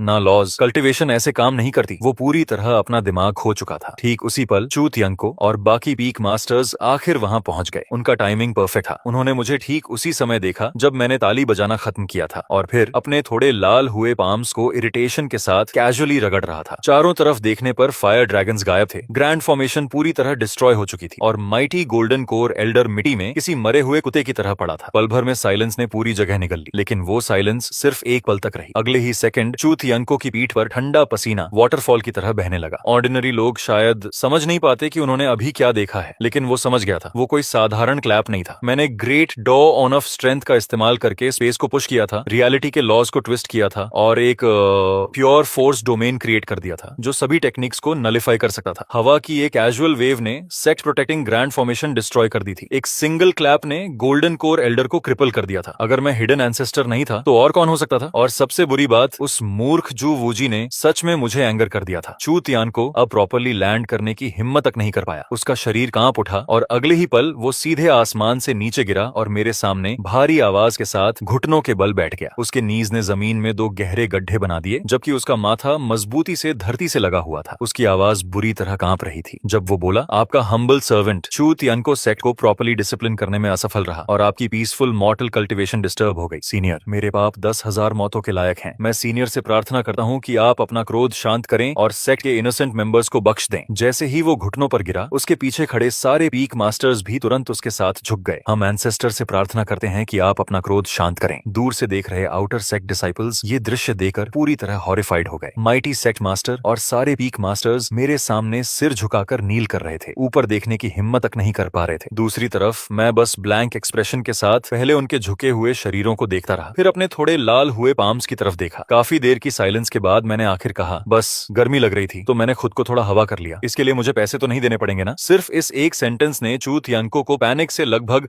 अपना माथा फोड़ लेने पर मजबूर कर दिया। नहीं, बिल्कुल नहीं, हम ऐसी हिम्मत कभी नहीं करेंगे। जो वूजी अंधा और एरोगेंट था, उसकी मौत भी उसके क्राइम का प्रायश्चित नहीं कर सकती। फिर इस डर से कि कहीं मैं अभी भी एंग्री ना हो जाऊं, उसने तुरंत अपना सबसे बड़ा ट्रेजर ऑफर कर दिया। सीनियर, अगर आप सेक्ट के अंदर रहना चाहते हैं तो मैं इनर सेक्ट का चेनी स्पिरिट रेल्म आपको ऑफर करने को तैयार हूं। वहां पूरे चाइनोन सेक्ट की हाईएस्ट ग्रेड स्पिरिचुअल लैंड मौजूद है। वायोलेट गोल्ड स्पिरिट सॉइल, उसे 10,000 ईयर स्पिरिट स्प्रिंग ने नॉरिश किया है और वहां की स्पिरिचुअल एनर्जी ऑर्डिनरी लैंड से 100 गुना ज्यादा डेंस है। इसके अलावा सेक्ट ए आपके फूड और लॉजिंग का पूरा इंतजाम करेगा। मैं गारंटी देता हूं कि अब कोई भी आपकी मॉर्टल कल्टीवेशन डिस्टर्ब नहीं करेगा। सीनियर, मैं शुरुआत में मना करने वाला था, लेकिन जैसे ही मैंने highest grade spiritual land, 10,000 year spirit spring और फूड एंड लॉजिंग इंक्लूडेड वाले वर्ड्स सुने, मेरी आंखें तुरंत चमक उठी। गुड लैंड का मतलब गुड हार्वेस्ट्स और गुड हार्वेस्ट्स का मतलब ज्यादा खाना। मेरे चेहरे पर तुरंत सिंपल स्माइल आ गई और मैंने चू तियानको के शोल्डर पर हाथ थपथपा दिया। तुम्हें शुरू में ही ये बोल देना चाहिए था, तुम इतने भी बुरे नहीं हो। और बस ऐसे ही उन स्टंडेड डिसिपल्स की नजरों के सामने, जिन्हें लग रहा था कि वो सपना देख रहे हैं, मैं अपनी टूटी हुई हो उठाकर ओवरली रिस्पेक्टफुल सेक्ट मास्टर के पीछे पीछे इनर सेक्ट की तरफ चला गया। उसी दिन से चेनॉन सेक्ट की फेट पूरी तरह बदल गई। चेनी स्पिरिट रियलम बादलों के समुद्र के ऊपर तैरता था और पूरे चियोनन सेक्ट के स्पिरिचुअल वेन कोर की तरह काम करता था। जैसे ही मैंने उसके अंदर कदम रखा, मैं वहीं फ्रीज हो गया। मेरे पैरों के नीचे की जमीन सॉफ्ट वायलेट गोल्ड रंग में चमक रही थी, अनबिलीवेबली रिच और फर्टाइल, जबकि स्पिरिचुअल एनर्जी हवा में थिक मिस्ट की तरह तैर रही थी। मिट्टी की सिर्फ एक मुट्ठी तक लाइट से शिमर करती दिख रही थी। फील्ड के पास जेड वॉल से एक साफ स्प्रिंग बह रही थी और उसके अंदर की स्पिरिचुअल एनर्जी की प्योरिटी सच में शॉकिंग थी। कल्टिवेटर्स के के लिए चेनी स्पिरिट रेल्म इमेजिनेशन से परे एक सेक्रेड लैंड था, लेकिन मेरे लिए ये जगह फार्मिंग हेवन थी। मैंने कुछ नहीं कहा, बस नीचे झुकर मिट्टी की एक मुट्ठी उठाई, उसे अपनी नाक के पास लाया और गहरी सांस ली। फिर उसे उंगलियों के बीच धीरे धीरे रगड़कर महसूस किया, और उसी पल इस दुनिया में आने के बाद पहली बार मेरे चेहरे पर सच में जेन्युइन स्माइल आई। ब्यूटीफुल, मिट्टी सॉफ्ट थी, ह्यूमस से भरपूर, और नाइट्रोजन, फास्फोरस, पोटेशियम का बैलेंस प्रैक्टिकली परफेक्ट था। यही होती है असली अच्छी जमीन। मेरे बगल में खड़े चूतियनको ने वो अजीब शब्द सुनते ही कांपना शुरू कर दिया। नाइट्रोजन, फास्फोरस, पोटेशियम, आखिर ये कौन से एंशिएंट हेवनली ट्रूथ्स थे? क्या ये हेवन की प्योर एनर्जी थी? अर्थ के स्पिरिचुअल ट्रेजर्स? थ्री एलिमेंट्स की हार्मनी? जितना ज्यादा वो सोचता गया, उतना ही टेरिफाइड और अमेज्ड होता गया। उसने तुरंत जेड स्लिप निकाली और उन 3 मिस्टीरियस टर्म्स को उसमें सीरियसली इंग्रेव कर लिया, ताकि बाद में 12 पीक मास्टर्स के साथ मिलकर उनका अध्ययन कर सके। मैंने उसकी तरफ देखा और मेरे दिमाग में बस एक ही बात आई, फिर से शुरू हो गया, हर चीज को जरूरत से ज्यादा ओवरथिंक करना। लेकिन ऑनेस्टली मुझे फर्क नहीं पड़ा। मैं मुड़ा और स्पिरिट स्प्रिंग वाटर को टेस्ट किया। जैसे ही मैंने उसे पिया, मेरा मूड और अच्छा हो गया। वाटर क्वालिटी भी एक्सीलेंट है, मिनरल्स परफेक्टली बैलेंस्ड हैं, इरिगेशन के लिए आइडियल। मुझे इतना सेटिस्फाइड देकर चूतियंको तुरंत आगे आया और रिस्पेक्टफुल तरीके से मुझे एक स्टोरेज बैग ऑफर किया, जैसे कोई प्राइसलेस ट्रिब्यूट दे रहा हो। उसके अंदर सेक्ट के ग्रेटेस्ट ट्रेजर्स भरे हुए थे। 10,000 year jade ginseng, 9 leaf immortal grass, dragon blood fruit, mystic spirit ganoderma. हर एक चीज ऐसी थी जिसके लिए बाहर के कल्टिवेटर्स बिना हेजिटेशन एक दूसरे को मार डालते। लेकिन जैसे ही मैंने उन्हें देखा, मेरी आंखें और चमक उठी। अरे, ये सब तो प्रीमियम ऑर्गेनिक फर्टिलाइजर है। ये सुनते ही चूतियनको की लगभग सोल निकल गई। मैंने 10,000 ईयर जेड गिनसिंग उठाया और उसे हाथ में सीरियसली तौलते हुए बोला, वाटर कंटेंट काफी हाई है। अगर इसे क्रश करके प्रॉपर्ली फर्मेंट किया जाए तो ये एक्सीलेंट नाइट्रोजन फर्टिलाइजर बन सकता है। और ये 9 leaf immortal grass trace elements के लिए परफेक्ट। जितना ज्यादा मैं बोलता गया, उतना ही एक्साइटेड होता गया। मेरा मन उसी वक्त फार्मिंग शुरू करने का करने लगा। दूसरी तरफ चूतियनको ऐसा लग रहा था जैसे उसे हार्ट अटैक आने वाला हो। फिर भी वो कांपती हुई स्माइल के साथ बार बार सिर हिलाता रहा। यस सीनियर, बिल्कुल सही, परफेक्टली राइट। कुछ देर बाद वो क्वाइटली वहां से चला गया और पर्सनली ऑर्डर दिया कि चेनी पी के आसपास का पूरा एरिया रिस्ट्रिक्टेड जोन बना दिया जाए, जिसे सेक्ट के सबसे पावरफुल एल्डर्स गार्ड करेंगे। वहां एक मक्खी तक को मेरे पास आने की इजाजत नहीं थी, और मेरी तरफ से मैंने बिल्कुल भी होल्ड बैक नहीं किया। उसी रात मैंने सेक्ट के उन सारे सो कॉल्ड प्राइसेस ट्रेजर्स को एक साथ डंप कर दिया। अपनी टूटी हुई हो से मैंने सबको क्रश करके मिक्स किया और वायलेट गोल्ड स्पिरिट सॉइल और स्पिरिट स्प्रिंग वाटर के साथ मिलाकर एक जायंट फर्टिलाइजर पाइल बना दी, जिसकी स्मेल मेडिसिनल भी थी और अनबिलीवेबली एक्सपेंसिव भी। गुड, कुछ दिनों में ये यूजेबल हो जाना चाहिए। उसके बाद मैंने जमीन जोतनी शुरू की। यहाँ की सॉइल एक्सीलेंट थी, लेकिन सालों तक स्पिरिट फॉर्मेशंस के असर से थोड़ी हार्ड हो चुकी थी। जैसे ही मेरी हो जमीन से टकराई, पूरा चेनी पीक हिंसक तरीके से कांप उठा। उसी समय ले यांग पी का पीक मास्टर सिक्लूडेड कल्टीवेशन में युआन यिंग स्टेज ब्रेक करने की कोशिश कर रहा था। अचानक आए वाइब्रेशन ने उसकी स्पिरिचुअल एनर्जी डिस्टर्ब कर दी और वो लगभग खून उगलने वाला था। जब मेरी हो दूसरी बार जमीन पर लगी, इनर सेक्ट एल्डर्स के एक्सप्रेशंस ड्रास्टिकली बदल गए। तीसरी स्ट्राइक तक पूरा इनर सेक्ट लगातार छोटे अर्थक्वेक की तरह हिलने लगा। लेकिन जब उन्होंने डिवाइन सेंसेस फैलाकर सोर्स चेक किया, तो पता चला कि वाइब्रेशन रिस्ट्रिक्टेड जोन चेनी पीक से आ रही थी। अगले ही पल जो गालियां वो देने वाले थे, वो सब उनके गले में ही अटक गईं। वो अंदर से फ्यूरियस थे, लेकिन किसी की एक शब्द बोलने की हिम्मत नहीं हुई। दूसरी तरफ होली सन पैलेस के अंदर वो जायंट स्टोन डोर्स, जो पिछले 3 सालों से बंद थे, अचानक एक्सप्लोड होकर खुल गए। सोर्ड एनर्जी सीधे हेवंस तक जा पहुंची, जबकि पूरे इनर सेक्ट की आधी फ्लाइंग सोर्ड्स वायलेंटली ट्रेम्बल और रेजोनेट करने लगी। स्नो से भी ज्यादा सफेद रोब्स पहने एक यंग मैन धीरे धीरे बाहर निकला। उसकी ऑरा बॉटमलेस अबिस जैसी लग रही थी और साफ था कि वो पहले ही गोल्डन कोर रेल्म के पीक पर पहुंच चुका था। उसका नाम था चू चोंगजियाओ, सेक्ट मास्टर का बेटा और पूरे चाइनन सेक्ट का एक्नॉलेज्ड नंबर 1 जीनियस। लेकिन कल्टीवेशन से बाहर निकलते ही उसे पता चला कि चेनी स्पिरिट रेल्म, जो ओरिजिनली उसके लिए रिजर्व था, अब किसी मियर मॉर्टल के पास था। चू चोंगजियाओ तुरंत हंसा, लेकिन उसकी हंसी बर्फ से भी ज्यादा ठंडी थी। इंटरेस्टिंग, लगता है किसी की जीने से ऊब हो गई है। बिना हेजिटेशन वो सीधे काउंसिल हॉल की तरफ चल पड़ा। उस समय चूतियंको और 12 पीक मास्टर्स अब भी नाइट्रोजन, फास्फोरस, पोटेशियम वाले शब्दों के चारों तरफ बैठे इतने इंटेंसली स्टडी कर रहे थे कि उनके चेहरे तक लाल हो चुके थे। फादर, चू चोंगजियाओ डोरवे पर खड़ा हुआ। उसकी आवाज कोल्ड और डीप थी। आपने चेनी स्पिरिट रेल्म एक मॉर्टल को क्यों दे दिया? चूतियंको का एक्सप्रेशन तुरंत बदल गया। उसने जल्दी से उसे रोकने की कोशिश की। उस सीनियर की आइडेंटिटी एक्स्ट्रा ऑर्डिनरी है, तुम्हें उन्हें क्वेश्चन करने की इजाजत नहीं है और बिल्कुल प्रोवोके करने की भी नहीं। लेकिन जितना ज्यादा चूतियंको ऐसा बोलता गया, उतना ही रिडिकुलस ये सब चू चोंगजियाओ को लगने लगा। एक मॉर्टल, उसे सीनियर कहने का क्या अधिकार है और उसे मेरी टेरिटरी में रहने का क्या हक है? उसने आगे सुनना ही रिफ्यूज कर दिया। मुड़ते हुए उसने सिर्फ एक सेंटेंस छोड़ा, कल सेक्ट मार्शल कंपटीशन के दौरान मैं खुद देखूंगा कि आखिर वो कौन इंसान है जिसने आपको इस तरह नील करने पर मजबूर कर दिया। फादर, अपने बेटे को जाते हुए देखकर चूतियंको का चेहरा तुरंत पेल पड़ गया। उसे पहले ही समझ आ चुका था कि ट्रबल आने वाली है। अगले दिन जैसे उम्मीद थी, पूरे सेक्ट की grand martial arts competition officially शुरू हो गई और चूतियंको के रिस्पेक्टफुल ग्रेसफुल इन्विटेशन पर मुझे सीधे मेन स्टेज की सबसे ऊंची पोजीशन पर बैठाया गया। उन्होंने मुझे जो सीट दी थी वहां से पूरे अरीना का सबसे बेस्ट व्यू दिखता था, और सबसे जरूरी बात, वहां स्नैक्स भी सबसे ज्यादा थे। ऑनेस्टली मैं यहाँ आना ही नहीं चाहता था क्योंकि ये सब मुझे काफी ट्रबलसम लग रहा था, लेकिन जैसे ही मैंने टेबल पर रखे स्पिरिचुअल फ्रूट्स और वाटरमेलन सीड्स देखे, मैंने मजबूरी में बैठने का फैसला कर लिया। नीचे स्टेज पर डिसाइपल्स अपनी पूरी ताकत से लड़ रहे थे, जबकि क्राउड लगातार चिल्ला रहा था, लेकिन उन्हें देखकर मुझे बस नींद आ रही थी। इसीलिए मैंने एक स्पिरिचुअल फ्रूट उठाया और उसे वाटरमेलन सीड्स की तरह चबाना शुरू कर दिया। क्रैक क्रैक मैं आराम से खाते हुए आधा ध्यान मैचेस पर दे रहा था। आखिरकार चू चोंगजाओ की बारी आई। पूरा सफेद कपड़ों में ड्रेस्ड, उसने सिर्फ एक सोर्ड स्ट्राइक इस्तेमाल किया और अपने ओपोनेंट को सीधे स्टेज से बाहर उड़ा दिया। क्राउड तुरंत चीयर्स से फट पड़ा। होली सन अनबीटेबल है। लेकिन चू चोंगजाओ ने किसी की तारीफ पर ध्यान नहीं दिया। अगले ही पल उसने धीरे धीरे सिर उठाया। हजारों मीटर की दूरी से उसकी नजर हवा को चीरती हुई तलवार की तरह सीधे मेन प्लेटफॉर्म पर बैठे मुझ पर आकर टिक गई। एक मर्टल जिसके शरीर में बिल्कुल भी स्पिरिचुअल पावर नहीं थी। क्या तुम सच में वहां बैठने के लायक हो? उसकी कोल्ड वॉइस पूरे अरीना में गूंज उठी। क्या तुम नीचे आकर मेरी सोर्ड का एक स्ट्राइक लेने की हिम्मत रखते हो? पूरा अरीना तुरंत शांत हो गया। चू तियानको का एक्सप्रेशन इतना बदल गया कि वो लगभग अपनी सीट से कूद पड़ा, लेकिन उसी पल ग्रैंड एल्डर ने हाथ बढ़ाकर उसे रोक लिया। हल्की स्माइल के साथ बूढ़ा आदमी बोला, सेक्ट मास्टर, आप इतने नर्वस क्यों हैं? अगर वो सच में सीनियर हैं, तो जूनियर से गाइडेंस लेना कोई प्रॉब्लम नहीं होना चाहिए। सही कहा ना? चू तियानको गुस्से से कांप उठा। ये इडियट्स सच में अपनी जान दांव पर लगाकर मुझे टेस्ट कर रहे थे, लेकिन मुझे उनके दिमाग में चल रही किसी चीज की स्लाइटेस्ट आइडिया तक नहीं थी। मैं अभी भी वाटरमेलन सीड्स खाने में बिजी था। मैंने हल्का सा भौहें सिकोड़ ली। आज ये सीड्स थोड़े ज्यादा सॉल्टी लग रहे हैं। अगली बार इन्हें बोलना पड़ेगा कि नमक कम डालें। लेकिन चू चोंगजाओ की नजर में मेरी ये कंप्लीट इंडिफरेंस पूरे सेक्ट के सामने अल्टीमेट ह्यूमिलिएशन थी। आखिरकार उसने पूरी पेशेंस खो दी। अगले ही पल वो सोर्ड लाइट की स्ट्रीक में बदल गया और सीधे मेन स्टेज पर उतर आया। क्लैंग! उसकी लॉन्ग सोर्ड शीथ से बाहर निकली और सोर्ड एनर्जी मेरे कान के पास से गुजरती हुई पीछे की कोल्ड जेड सीट को साफ दो हिस्सों में काट गई। मैं तुमसे बात कर रहा हूँ। चू चोंगजाओ हाथ में सोर्ड लिए खड़ा था। उसके व्हाइट रोब्स हवा में फ्लटर कर रहे थे और उसकी नजरें ऐसी ठंडी थीं जैसे वो किसी कॉप्स को देख रहा हो। तभी मैंने सीड्स खाना रोका, डर की वजह से नहीं, बल्कि क्योंकि ये आदमी ऑनेस्टली जरूरत से ज्यादा नॉइजी था। जैसे ही मैंने आखिर उसकी तरफ देखा, चू चोंगजाओ के होंठों पर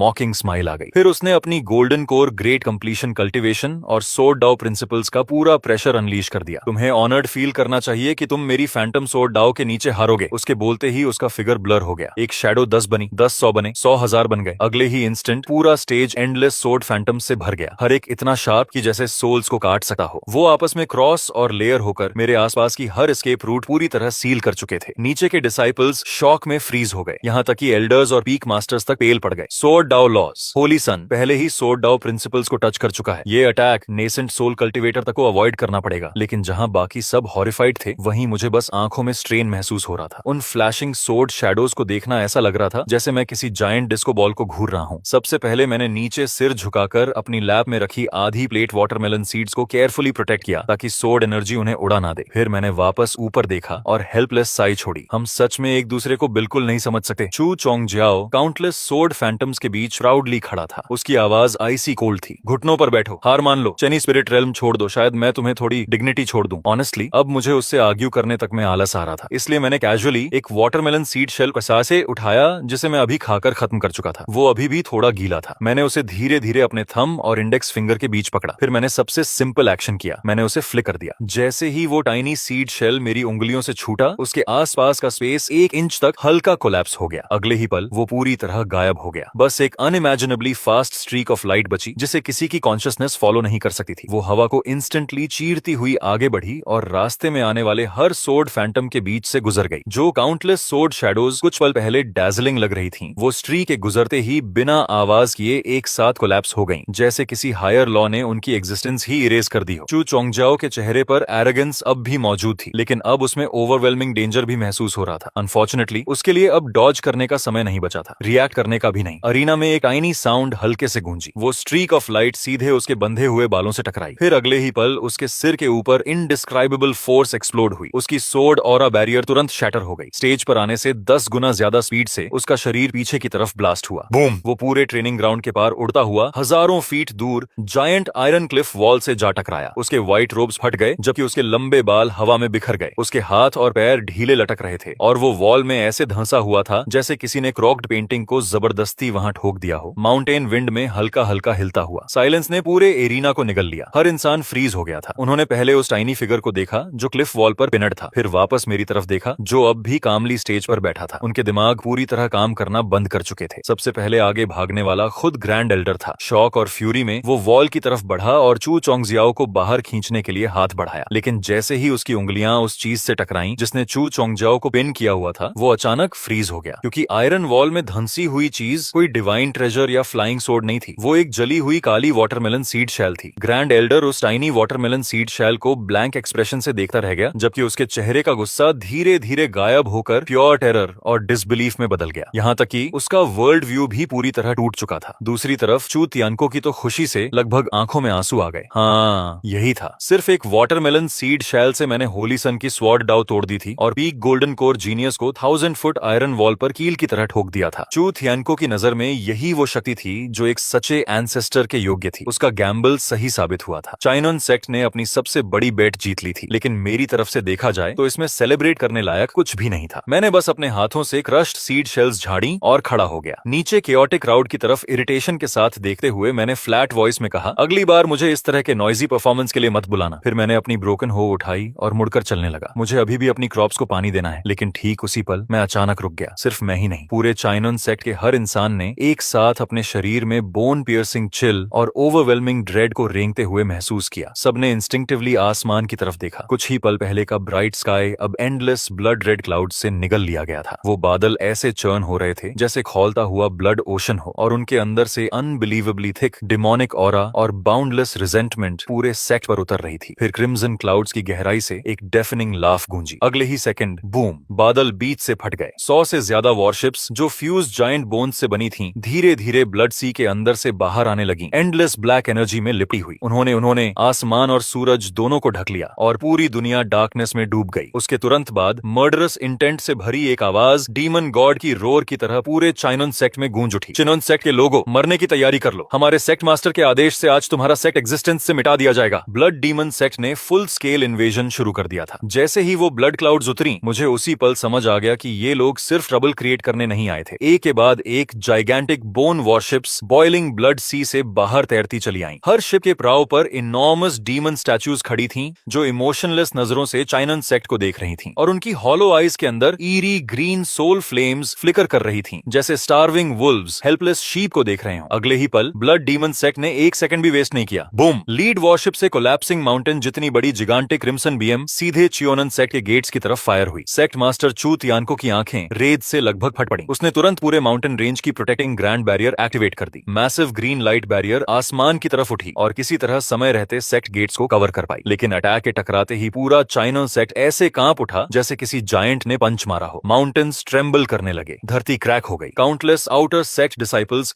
सिर्फ शॉक वेव की फोर्स से ही खून उगलकर गिर पड़े। उससे भी बुरी बात, बैरियर की लाइट विजिबली डिम हो गई। फिर ब्लड क्लाउड्स के अंदर से वही कोल्ड लाफ दोबारा गूंजी। ब्लड डीमन सेक्ट ने आखिर अपना ट्रम्प कार्ड रिवील कर दिया। 3000 साल पहले उन्होंने सीक्रेटली चाइनन सेक्ट की बैरियर में इन्फिल्ट्रेट करके उसके कोर के अंदर ब्लड फील्ड सीड्स प्लांट कर दिए थे। उन्होंने इस वॉर को हजारों साल तक सिर्फ इसीलिए प्रिपेयर किया था ताकि पूरे सेक्ट को एग्जिस्टेंस से पूरी तरह मिटा सकें। वॉइस खत्म भी नहीं हुई थी कि सारे 100 बोन वॉरशिप्स ने एक साथ फायर कर दिया। एंडलेस क्रिम्सन बीम्स अपोकलिप्स के मीटियर्स की तरह बरसने लगी। ग्रीन बैरियर पर तेजी से क्रैक्स फैलने लगी और पैनिक ने पूरे सेक्ट को तुरंत निगल लिया। डिसिपल्स टेरर में चीखते हुए भागने लगे, डेस्परेटली एस्केप करने की कोशिश करते हुए। लेकिन उन्हें पास से पता चला कि माउंटेन के चारों तरफ बोन वॉरशिप्स ने सेक्ट के हर रास्ते को कंप्लीटली सील कर दिया था। कुछ लोग रोने लगे, कुछ डिस्पेयर में गिर गए और कुछ डर के मारे अपना दिमाग खो बैठे। ग्रेट एल्डर पैल फेस और ट्रेम्बलिंग वॉइस के साथ लड़खड़ाता हुआ चिन्माचियो तियानको के पास पहुंचा। सेक्ट मास्टर, सरेंडर कर दीजिए। अगर ऐसा ही चलता रहा तो सेक्ट का हर इंसान मर जाएगा। लेकिन वो वर्ड्स सुनते ही चू तियानको की आंखों में आग और भड़क उठी। चुप रहो, उसने ग्रेट एल्डर को जोर से धक्का दे दिया। ग्रीन क्लाउड सेक्ट में सिर्फ ऐसे सेक्ट मास्टर्स होते हैं जो लड़ते हुए मरते हैं। यहाँ सरेंडर करने वाले सेक्ट मास्टर्स नहीं होते। ये कहने के बाद उसने अचानक चेनी पी की दिशा में देखा। उसके दिल में अब वही उनकी आखिरी उम्मीद थी। तुम सब चाहे कुछ भी हो, बैरियर कोर की रक्षा करो। मैं एंसेस्टर से मदद मांगने जा रहा हूँ। चू तियानको अपनी पूरी स्पीड से उड़ पड़ा। डेस्परेशन में लगभग इनकमिंग क्रिम्सन बॉम्बार्डमेंट से टकराते टकराते बचा। लेकिन जब वो आखिर चेनी स्पिरिट रेल्म के एंट्रेंस पर पहुंचा, वो पूरी तरह फ्रीज हो गया। केव एंट्रेंस के सामने 3 इनॉर्मस स्टोन्स रखे थे, हर एक छोटे माउंटेन जितना बड़ा, और वो perfectly side by side arrange थे। सबसे इरिटेटिंग बात ये थी कि उन जायंट स्टोन्स पर 2 बड़े टेढ़े मेढ़े शब्द करव किए गए थे, एंटी थेफ्ट। चू तियानको कुछ पल तक उन वर्ड्स को ब्लैंक एक्सप्रेशन के साथ घूरता रहा। फिर उसने दांत भींचकर अपनी प्राइमोर्डियल सोल कल्टीवेशन की पूरी ताकत के साथ एक स्टोन पर पाम स्ट्राइक मारी। लेकिन स्टोन जरा सा भी नहीं हिला। उल्टा इम्पैक्ट इतना भयानक था कि उसकी इंटरनल एनर्जी केओटिक हो गई और वो लगभग वहीं खून उगल देता। तभी उसे हॉरर के साथ एहसास हुआ कि ये कोई स्पेल या मैजिकल रिस्ट्रिक्शन नहीं था, ये लिटरली सिर्फ 3 ऑर्डिनरी रॉक्स थे। फर्क बस इतना था कि हर रॉक अब्सर्डली हैवी थी, इतनी हैवी कि एक प्राइमोर्डियल सोल कल्टिवेटर भी उसका वजन कॉम्प्रिहेंड नहीं कर सकता था। चू तियन को पूरी तरह फ्रीज हो गया। उसी पल उसे आखिर समझ आया, ये कोई बैरियर नहीं था जिसे सीनियर ने डिलिबरेटली लगाया हो। मैंने तो बस कैजुअली 3 रॉक्स एंट्रेंस के सामने शव कर दिए थे और बाहर क्या हो रहा है उसे पूरी तरह भूल चुका था। उधर माउंटेन के बाहर मचे केओस से कंप्लीटली अनअवेयर मैं खुद से हमिंग करता हुआ सेक्रेड स्प्रिंग से 2 जायंट बकेट्स में पानी भरकर ला रहा था। बाहर एक्सप्लोजन्स लगातार हेवेंस और अर्थ को शेक कर रहे थे, लेकिन जब मैंने डार्क एंड स्काई की तरफ देखा तो मुझे बस लगा कोई मैसिव स्टॉर्म आने वाला है। साला वेदर भी हर वक्त बदलता रहता है। बकेट्स भरने के बाद मैं उन्हें फील्ड्स की तरफ लेकर चला। पिछले कुछ दिनों में मुझे जिस चीज पर सबसे ज्यादा प्राइड थी वो सेक्ट नहीं था, स्पिरिट रेल्म नहीं था, ना ही वो सो कॉल्ड सेक्रेड लैंड। वो था इरिगेशन कैनाल, जिसे मैंने पूरे 3 दिन लगाकर पर्सनली डिग किया था। हो का हर स्ट्राइक परफेक्टली प्रिसाइज था, लाइंस बिल्कुल स्ट्रेट थी, डेप्थ पूरी तरह यूनिफॉर्म थी और हर एंगल से वो कैनाल अनबिलीवेबली ब्यूटीफुल लगती थी। ऑनेस्टली मेरी नजर में वो मास्टरपीस थी। मैंने तो पूरा प्लान भी बना लिया था, आज स्पिरिट स्प्रिंग वाटर कैनाल के थ्रू डायरेक्ट करूंगा और कल आखिरकार हाफ सीड प्रॉपर्ली प्लांट कर पाऊंगा। लेकिन अगले ही पल जो हुआ उसका अंदाजा किसी ने नहीं लगाया था। जैसे ही मैं कैनाल एंट्रेंस में सेक्रेड स्प्रिंग वाटर डालने के लिए झुका, अचानक ऊपर से ईयर स्प्लिटिंग हाउल गूंज उठा। इंस्टिंक्टिवली मैंने सिर उठाया। एक जिगांटिक क्रिम्सन स्फीयर ऑन फ्लाइट सीधे चेनी पी की तरफ गिर रही थी। बूम! एक्सप्लोजन ने पूरे माउंटेन रेंज को वायोलेंटली शेक कर दिया। वो सीधे मेरी फील्ड के बगल में आकर फटी। ब्लास्ट वेव ने मुझे पीछे फेंक दिया, जबकि दोनों बकेट्स मेरे हाथों से उड़ गईं और पूरा सेक्रेड स्प्रिंग वाटर हर तरफ बिखर गया। मैंने खुद को संभाला और धीरे धीरे नीचे देखा, फिर मैं फ्रीज हो गया। वो कैनल जिसे खोदने में मैंने पूरे 3 दिन लगाए थे, वो परफेक्ट कैनाल जिस पर मुझे इतना प्राइड था, वो कैनल जिससे मैं अपने सीड को बचाने वाला था, अब उसके बीचों बीच एक मैसिव स्मोकिंग क्रेटर बना हुआ था। कैनल बर्बाद हो चुकी थी, पानी खत्म हो गया था। सेक्रेड स्प्रिंग वाटर जिसे मैं इतनी मेहनत से उठाकर लाया था, वो यूजलेसली स्मोकिंग होल के अंदर बह गया और पूरी तरह गायब हो गया। उसी पल बाहर की कैनन फायर, वॉर की स्क्रीम्स और माउंटेन बैरियर के थंडरस कोलैप्स की आवाजें मुझे बहुत दूर की चीज लगने लगी। मैं बस डिस्ट्रॉयड कैनाल को स्टेयर करता रहा। धीरे धीरे मेरे चेहरे की स्माइल गायब हो गई। बहुत लंबी साइलेंस के बाद मैंने आखिर सिर उठाया। मेरी नजर पूरे चेनी पीक से होती हुई माउंटेन बैरियर के पार गई और सीधे स्काई में फ्लोटिंग उस बोन वॉशे पर जाकर रुकी जिसकी कैनन अभी भी स्मोक छोड़ रही थी। मैंने उस कैनल को पूरे 3 दिन लगाकर खोदा था। मेरी आवाज बेहद क्वाइट थी, इतनी क्वाइट कि ऐसा लग रहा था जैसे मैं सिर्फ खुद से बात कर रहा हूँ। ऊपर उड़ने वाले हरामियों, अब तुम लोगों ने सच में मुझे गुस्सा दिला दिया है। ये कहने के बाद मैंने अपनी ब्रोकन हो नहीं उठाई। मैंने बकेट्स ठीक करने की भी कोशिश नहीं की। उसकी जगह मैं कामली फील्ड के पीछे की तरफ चल पड़ा। वहां सेक्रेड माउंटेन स्टोन खड़ी थी जो चिनोन सेक्ट की फाउंडेशन से ही मौजूद थी। लेजेंड्स के अनुसार 1 लाख यूएन यिंग कल्टिवेटर्स भी मिलकर उसे जरा सा नहीं हिला सकते थे। दूसरी तरफ ब्लड डीमन सेक्ट के मेन फ्लैगशिप पर वाइल्ड सेलिब्रेशन चल रही थी। जिसने शॉट फायर किया था वो डेमोनिक कल्टिवेटर प्राउडली अपनी अचीवमेंट के बारे में ब्रैग कर रहा था। वन आइड कैप्टन को लगा उन्होंने बस ग्रीन क्लाउड सेक्ट माउंटेन के पीछे किसी अर्थ वेन नोड को हिट किया है। जोर से हंसते हुए उसने तुरंत सभी बोन वॉरशिप्स को स्पिरिट कैनन्स रिचार्ज करने और रियर माउंटेन्स पर बिना रुके बॉम्बार्डमेंट जारी रखने का ऑर्डर दे दिया। उनकी नजर में ग्रीन क्लाउड सेक्ट अब बस ऐसा फूड था जो उनके मुंह के अंदर आ चुका था। वो उसे जैसे चाहे कर्व कर सकते थे। लेकिन अगले ही पल नीचे से डिस्टर्बेंस शुरू हुई। सबसे पहले कुछ इनर सेक्ट डिसिपल्स ने नोटिस किया कि कुछ गलत हो रहा है। जैसे ही उन लोगों ने अचानक पीछे मुड़कर देखा, उन्होंने मेरे पीछे मौजूद सेक्रेड गार्डियन स्टोन को धीरे धीरे जमीन से ऊपर उठते हुए देखा। वहां कोई मैजिकल लाइट नहीं थी, कोई स्पिरिचुअल एनर्जी नहीं थी, कल्चरेशन पावर का जरा सा भी निशान नहीं था। मैं उसे सिर्फ अपनी शुद्ध ताकत से उठा रहा था। उस विशाल पत्थर के नीचे मेरी बाहों की नसें हिंसक तरीके से उभर चुकी थीं। मेरे पैर जमीन के अंदर तक धंस गए थे और मेरे पैरों के दबाव से आसपास की धरती लगातार टूट रही थी। फिर मैंने धीरे धीरे उस सेक्रेड स्टोन को, जो किसी छोटे पहाड़ जितना बड़ा था, अपने कंधे पर रख लिया। जैसे ही सबने वो दृश्य देखा, उनकी सोच पूरी तरह खाली हो गई। यहाँ तक कि चू तियन को भी अविश्वास में जम गया। तभी उसे आखिर समझ आया कि पहले गेट पर वो 3 स्टोन बैरियर्स क्यों नहीं हिला पाया था, क्योंकि मेरी नजर में वो सिर्फ छोटे कंकड़ थे। आसमान में मौजूद ब्लड डीमन इंसेक्ट फैक्शन के लोग भी नीचे हो रही इस घटना को देख चुके थे। वो एक पल के लिए रुके और फिर जोर जोर से हंसने लगे। उनमें से एक ने मजाक उड़ाते हुए कहा, नीचे वो छोटा कीड़ा क्या कर रहा है? क्या वो सच में हम पर पत्थर फेंकने वाला है? दूसरा और भी जोर से हंसा। कितना पैथेटिक है, मरने वाला है फिर भी ऐसे खेल खेल रहा है। साइक्लोप्स केबिन मास्टर के चेहरे पर अभी ताना मारती हुई मुस्कान आई ही थी कि तभी मैं आखिरकार हिला। मैंने अपने पैरों को नीचे दबाया, कमर मोड़ी और अपने पूरे शरीर की हर एक ताकत को एक भयानक फोर्स में इकट्ठा कर लिया, जैसे मैं किसी परफेक्ट थ्रोइंग स्टांस में प्रवेश कर चुका हूँ। अगले ही पल मैंने सब कुछ छोड़ दिया। एक कान फाड़ देने वाला धमाका गूंज उठा। मेरे पैरों के नीचे का 10 मीटर इलाका तुरंत आधा फुट जमीन में धंस गया और 1 लाख जिन से ज्यादा भारी सेक्रेड स्टोन मेरे हाथों से निकलते ही गायब हो गया। उसके ठीक बाद आग की लंबी पूंछ छोड़ता हुआ एक जलता हुआ हुआ मीटियर आसमान को चीरते हुए ऊपर की तरफ बढ़ा, जैसे किसी ने उल्का पिंड को जबरदस्ती वापस स्वर्ग में फेंक दिया हो। वो बहुत तेज था, इतनी तेज कि विश्वास करना मुश्किल था। ब्लड डीमन फ्लैगशिप का अलार्म अभी बजना शुरू ही हुआ था, लेकिन शिप को चलाने वाले लोग प्रतिक्रिया तक नहीं दे पाए। वो इतना तेज था कि डिफेंसिव फॉर्मेशन एक्टिवेट होने का मौका तक नहीं मिला। सबसे पहले साइक्लॉप्स कैबिन मास्टर के चेहरे का भाव टूटा, उसके बाद पूरी दुनिया हिला देने वाला इम्पैक्ट हुआ। वहाँ कोई फैंसी मैजिक नहीं थी, कोई स्पेशल एबिलिटी नहीं थी, सिर्फ सीधी और शुद्ध टक्कर थी। लेकिन क्योंकि वो इतनी शुद्ध थी, उसके पीछे की काइनेटिक फोर्स बेहद डरावनी बन चुकी थी। बोन शिप के आगे का आर्मर तुरंत अंदर की तरफ धंस गया, पूरी कील से टूटने और मरोड़ने की भयानक आवाज निकली और फ्लैगशिप बीच से सीधा दो हिस्सों में फट गया। वो विशाल शिप उसी जगह पर विस्फोट के साथ बिखर गया। अनगिनत डीमन कल्टिवेटर्स को प्रतिक्रिया देने का मौका तक नहीं मिला और वो डिस्ट्रॉयड बोन शिप के साथ नीचे गिर पड़े, जबकि बाकी कई लोग 10,000 मीटर ऊंचाई से ऐसे नीचे गिरे जैसे आसमान से डंपलिंग्स बरस रहे हों। वो चिन बियॉन्सेज सेक्ट के गेट्स के अंदर और बाहर जोर से टकराए और तुरंत मर गए। अचानक आसमान का एक बड़ा हिस्सा पूरी तरह खाली हो गया और उसी दौरान मैं चेनी पीक पर खड़ा शांत तरीके से अपना हाथ नीचे कर चुका था। मेरे चेहरे पर जरा सा भी इमोशन नहीं था। मैंने तो अपनी हथेली से धूल तक ऐसे झाड़ी जैसे रास्ते में पड़ा कोई सड़ा हुआ लकड़ी का टुकड़ा हटाया हो। फिर मैंने सिर उठाकर बाकी बोन शिप्स की तरफ देखा और बेहद शांत आवाज में कहा, मेरी कैनाल के बदले सिर्फ एक शिप काफी नहीं है। अब जब तुम सब यहाँ आ ही गए हो तो वापस जाने की कोशिश मत करना। उसके बाद जो हुआ उसे पूरा चीनियन सेक्ट अपनी जिंदगी में कभी नहीं भूल पाया। मैं पहाड़ के किनारे तक चला गया और इस बार मैंने उससे भी बड़ा पत्थर चुना जिसकी पकड़ ज्यादा आरामदायक थी। मैंने उसे आसानी से उठाया, एक पल हाथ में तौला और फिर दोबारा फेंक दिया। उसके बाद तीसरा पत्थर आया। अकेले, बिल्कुल अकेले, मैंने कल्टीवेशन वर्ल्ड की सबसे पागल एंटी एयर बैटल शुरू कर दी। छोटे पत्थरों का वजन दर्जनों टन था, जबकि बड़े पत्थर सैकड़ों टन भारी थे। अगर मुझे कोई पहाड़ी चट्टान पसंद आ जाती तो मैं उसे पीछे के पहाड़ से जड़ समेत उखाड़ देता और एम्यूनिशन की तरह इस्तेमाल कर लेता। बूम! एक के बाद एक आग से जलते विशाल पत्थर लंबी आग की पूंछ के साथ आसमान में ऊपर की तरफ उड़ रहे थे, जैसे धरती खुद उल्टी मीटियोर शावर बरसा रही हो। वहाँ कोई मैजिक एक्सचेंज नहीं था, कोई स्पिरिचुअल टेक्निक्स की भिड़ंत नहीं थी, सिर्फ वजन और स्पीड थी। और उसी पल सबको आखिर एहसास हुआ कि जब ये दोनों चीजें अपनी सीमा से आगे पहुंच जाती हैं, तब स्पिरिचुअल शील्ड्स, मैजिकल डिफेंसेस, यहाँ तक कि डीमन शिप्स का आर्मर भी सिर्फ कागज बनकर रह जाता है। एक बोन शिप हवा में ही विशाल पत्थर से टकराकर चकनाचूर हो गई और तुरंत फायरवर्क्स की तरह फट गई। बाकी दो बोन शिप्स बेतहाशा दाएं बाएं बचने की कोशिश कर रही थीं, लेकिन आखिर में उनसे भी बड़ा पत्थर दोनों को एक साथ आर पार चीर गया, जैसे बारबेक्यू मीट को सींक में पिरो दिया गया हो। और फिर उनकी पूरी बॉडीज आसमान से टूटकर नीचे गिर पड़ी। कुछ डीमन कल्टिवेटर्स किसी तरह उन शिप्स से बचकर बाहर निकलने में कामयाब हो गए, लेकिन वो अपनी पावर्स इस्तेमाल करना शुरू भी नहीं कर पाए थे कि उन विशाल उड़ते पत्थरों से पैदा हुई भयानक विंड प्रेशर ने उनके शरीरों को वहीं चकनाचूर कर दिया और उन्हें राख में बदल दिया। ब्लड डीमन इंसेक्ट सेट का घमंड इतनी तेजी से डर और फिर पूरी निराशा में बदल गया जितनी तेजी से उनकी बोन शिप्स टूट रही थीं। किसी ने दहशत में चिल्लाते हुए कहा, भागो, ये कोई युद्ध नहीं है, ये मैसेकर है। एक और आदमी बुरी तरह घबराकर चिल्लाया, वो इंसान नहीं है, वो डीमन है। लेकिन अब ये समझने का उनके पास कोई मतलब नहीं था, क्योंकि तब तक मैं पत्थर फेंकने में और भी ज्यादा स्किल्ड हो चुका था। ग्रीन क्लाउड सेक्ट के पीछे का पूरा पहाड़ धीरे धीरे मेरे हाथों से समतल होता जा रहा था, जबकि आसमान में मौजूद बोन शिप्स की संख्या लगातार कम होती जा रही थी। चूतियान को वहीं खड़ा सामने हो रही हर चीज को खाली नजरों से देख रहा था और शौक व एडमिरेशन की वजह से उसकी आंखों से धीरे धीरे आंसू बह रहे थे। वो लगातार बड़बड़ाए जा रहा था, सच्ची शक्ति सरल होती है, वो अपने सबसे शुद्ध रूप में लौटी है, यही इमॉर्टल का तरीका है। तभी मेरे हाथ ने कैजुअली एक और विशाल पत्थर पकड़ लिया, लेकिन जैसे ही चूतियानको ने उसे साफ देखा, उसका चेहरा अचानक जम गया। उसने कांपती आवाज में कहा, सीनियर, मुझे लगता है वो मेरा मेडिटेशन चेंबर है। लेकिन उसके बोल खत्म होने से पहले ही उसका मेडिटेशन रूम आग की लंबी पूंछ छोड़ता हुआ आसमान में उड़ चुका था और सिर्फ एक टक्कर में उसने भागने की कोशिश कर रही 3 बोन शिप्स को पूरी तरह तबाह कर दिया। चानो का पूरा शरीर बुरी तरह कांप उठा। फिर उसके चेहरे पर और भी गहरी एडमिरेशन और डर भर गया। उसने धीरे से कहा, अविश्वसनीय, सच में अद्भुत थ्रोइंग टेक्निक। सीनियर की डिवाइन पावर में थोड़ा भी योगदान देना मेरे लिए सबसे बड़ा सम्मान है। कुछ समय बाद ब्लड डीमन सेट की वो सैकड़ों बोन शिप्स, जिन्होंने कभी पूरे आसमान को ढक लिया था, अब सिर्फ 3 बुरी तरह डैमेज्ड शिप्स में बदल चुकी थीं, जो होराइजन के किनारे किसी तरह बचने की कोशिश कर रही थीं। मैंने पास पड़ा आखिरी बड़ा पत्थर उठाया और एक ही वार में सब खत्म करने की तैयारी की, लेकिन तभी अचानक पूरा आसमान अंधेरा हो गया। ये स्टॉर्म क्लाउड्स की वजह से नहीं था, ना ही मौसम खराब हुआ था। ये अंधेरा ताजा खून की तरह गाढ़ा और चिपचिपा था और बिना किसी वार्निंग के उसने पूरी दुनिया को निगल लिया। उसके बाद हेवन से नेसेंट सोल रेल्म से भी कहीं ज्यादा भयानक प्रेशर नीचे उतरा। हवा में उड़ रहे वो विशाल पत्थर अचानक अपनी जगह पर रुक गए। अगले ही पल वो बिना आवाज किए धूल में बदल गए। आसमान से ठंडी बारिश गिरने लगी और एक प्राचीन, भारी और बेहद क्रोधित आवाज सीधे हर इंसान इंसान की आत्मा के अंदर गूंज उठी। मेरे ब्लड डीमन सेक्ट की फाउंडेशन को नष्ट करने की हिम्मत किसने की? अगले ही पल पूरी दुनिया हिंसक तरीके से मुड़ने और टूटने लगी। सेक्ट गेट्स, ट्रेनिंग ग्राउंड्स, टूट चुकी बोन शिप्स के अवशेष, आसमान, धरती, सब कुछ ऐसा लग रहा था जैसे किसी अदृश्य हाथ ने पूरी दुनिया को कुचलकर दोबारा बना दिया हो। जब सबने दोबारा होश संभाला तब उनके पैरों के नीचे लाइमस्टोन की जमीन नहीं थी, बल्कि उबलता हुआ ब्लड सी था जिसमें हड्डियां और लाशें तैर रही थीं। हमारे ऊपर अब आसमान नहीं था, बल्कि घूमता हुआ विशाल क्रिम्सन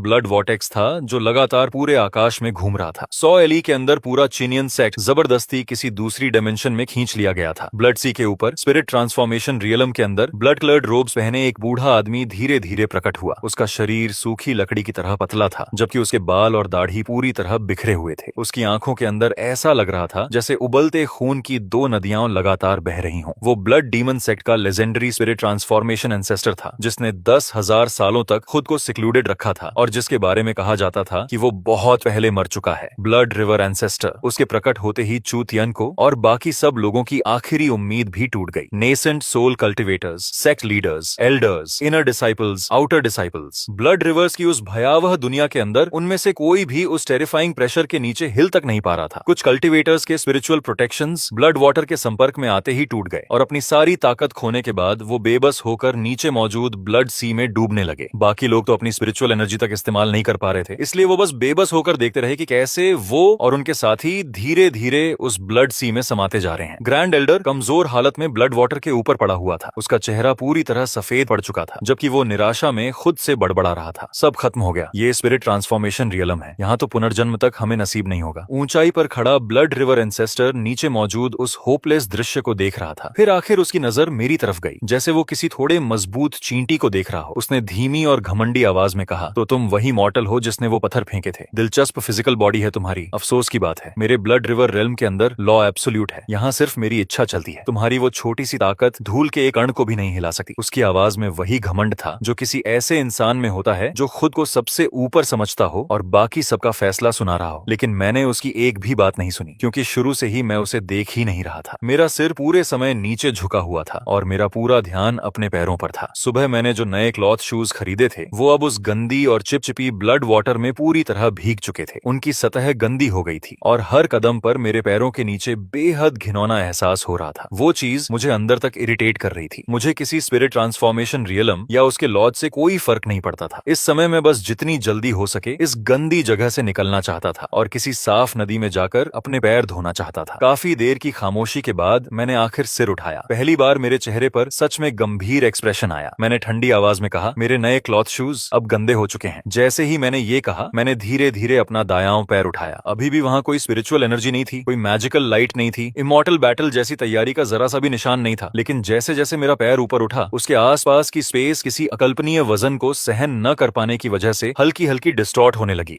मेरी पैंट का कपड़ा अचानक फट गया और धीरे धीरे मेरी टांग की मसल्स दिखाई देने लगी, जैसे स्वर्ग ने खुद ब्लैक आयरन को फौज करके उन्हें बनाया हो। अगले ही पल मैंने अपने नीचे मौजूद उस एंडलेस ब्लड सी की तरफ देखा और पूरी ताकत से पैर पटक दिया। बूम! वो स्टॉम्प ऐसा नहीं लगा जैसे किसी ने जमीन पर कदम रखा हो। ऐसा लगा जैसे पूरी दुनिया पर किसी विशाल हथौड़े से सीधा वार किया गया हो। ब्लड ओशन की सतह पर सफेद शॉक वेव फट पड़ी और जहां जहां वो गुजरी वहां मौजूद वो एंडलेस ब्लड सी जो नेसेंट सोल कल्टिवेटर्स तक को फंसा सकती थी, एक पल भी टिक नहीं पाई। वो भयानक हीट और एक्सप्लोसिव फोर्स की वजह से तुरंत भाप में बदलकर गायब हो गई। सिर्फ एक स्टॉम्प में पूरा ब्लड सी सूख गया। उसके ठीक बाद पूरा ब्लड रिवर रेल्म हिंसक तरीके से टूटने लगा। वो डिमेंशन ऐसे मुड़ने लगी जैसे किसी विशाल हथौड़े ने सीधे उसके बीच में प्रहार किया हो और हर तरफ अनगिनत क्रैक्स फैल गए। ब्लड रिवर एंसेस्टर के चेहरे पर मौजूद घमंड उसी पल जम गया। अगले ही क्षण पूरी स्पेस टूटकर बिखर गई और रेल्म के लॉज की रीबाउंड फोर्स सीधे उसी पर वापस आ गिरी। उसकी ऑरा बेहद कमजोर हो गई और उसके शरीर को तुरंत इरिवर्सिबल डैमेज पहुंच गया। सबकी नजर एक पल के लिए धुंधली हुई और जब सबने दोबारा होश संभाला तब हम फिर से चीनियन सेक्ट के ट्रेनिंग ग्राउंड्स के अंदर खड़े थे। हमारे ऊपर वही चमकता हुआ आसमान मौजूद था, जैसे कुछ देर पहले वाला ब्लड सी सिर्फ कोई बुरा सपना रहा हो। लेकिन आसमान में तैरता हुआ ब्लड रिवर एंसेस्टर अब इतना फीका पड़ चुका था कि वो किसी धुएं की लकीर जैसा लग रहा था जो कभी भी गायब हो सकती थी। वो मुझे ऐसी नजरों से घूर रहा था जिनमें अब सिर्फ अंतहीन डर बचा था। उसने कांपती आवाज में कहा, तुमने कभी स्पिरिचुअल पावर इस्तेमाल ही नहीं की, तुमने लॉस पर भरोसा नहीं किया, फिर तुम्हारी ताकत ने स्पेस तक को कैसे कुचल दिया। लेकिन वो अपनी बात पूरी कर पाता उससे पहले ही उसके इमॉर्टल बॉडी पर बची हुई आफ्टर शॉक टूट पड़ी। एक जोरदार धमाके के साथ उसका शरीर और आत्मा दोनों राख में बदलकर आसमान में बिखर गए। उसके पीछे सिर्फ एक हल्की चमकती हुई स्टोरेज रिंग बची, जो आसमान से गिरते हुए साफ मेटालिक लैंग की आवाज के साथ जमीन पर लुढ़क गई। उसके अंदर एक डिवाइन ट्रांसफॉर्मेशन एंसेस्टर की पूरी संपत्ति मौजूद थी। चीनियन सेक्ट के बचे हुए हर इंसान की नजर उस रिंग पर जम गई और उनकी सांसें अनजाने में भारी होने लगी। फिर मैं धीरे धीरे उसकी तरफ बढ़ा और सबके दिल लगभग रुक गए। उन्हें लगा कि आखिरकार अब मैं भी किसी इमॉर्टल ट्रेजर में दिलचस्पी दिखाऊंगा। लेकिन जब मैं उस रिंग तक पहुंचा तो मैंने उसे एक बार देखा तक नहीं। मैंने उसे बस रास्ते में पड़े छोटे कंकड़ की तरह कैजुअली ठोकर मारकर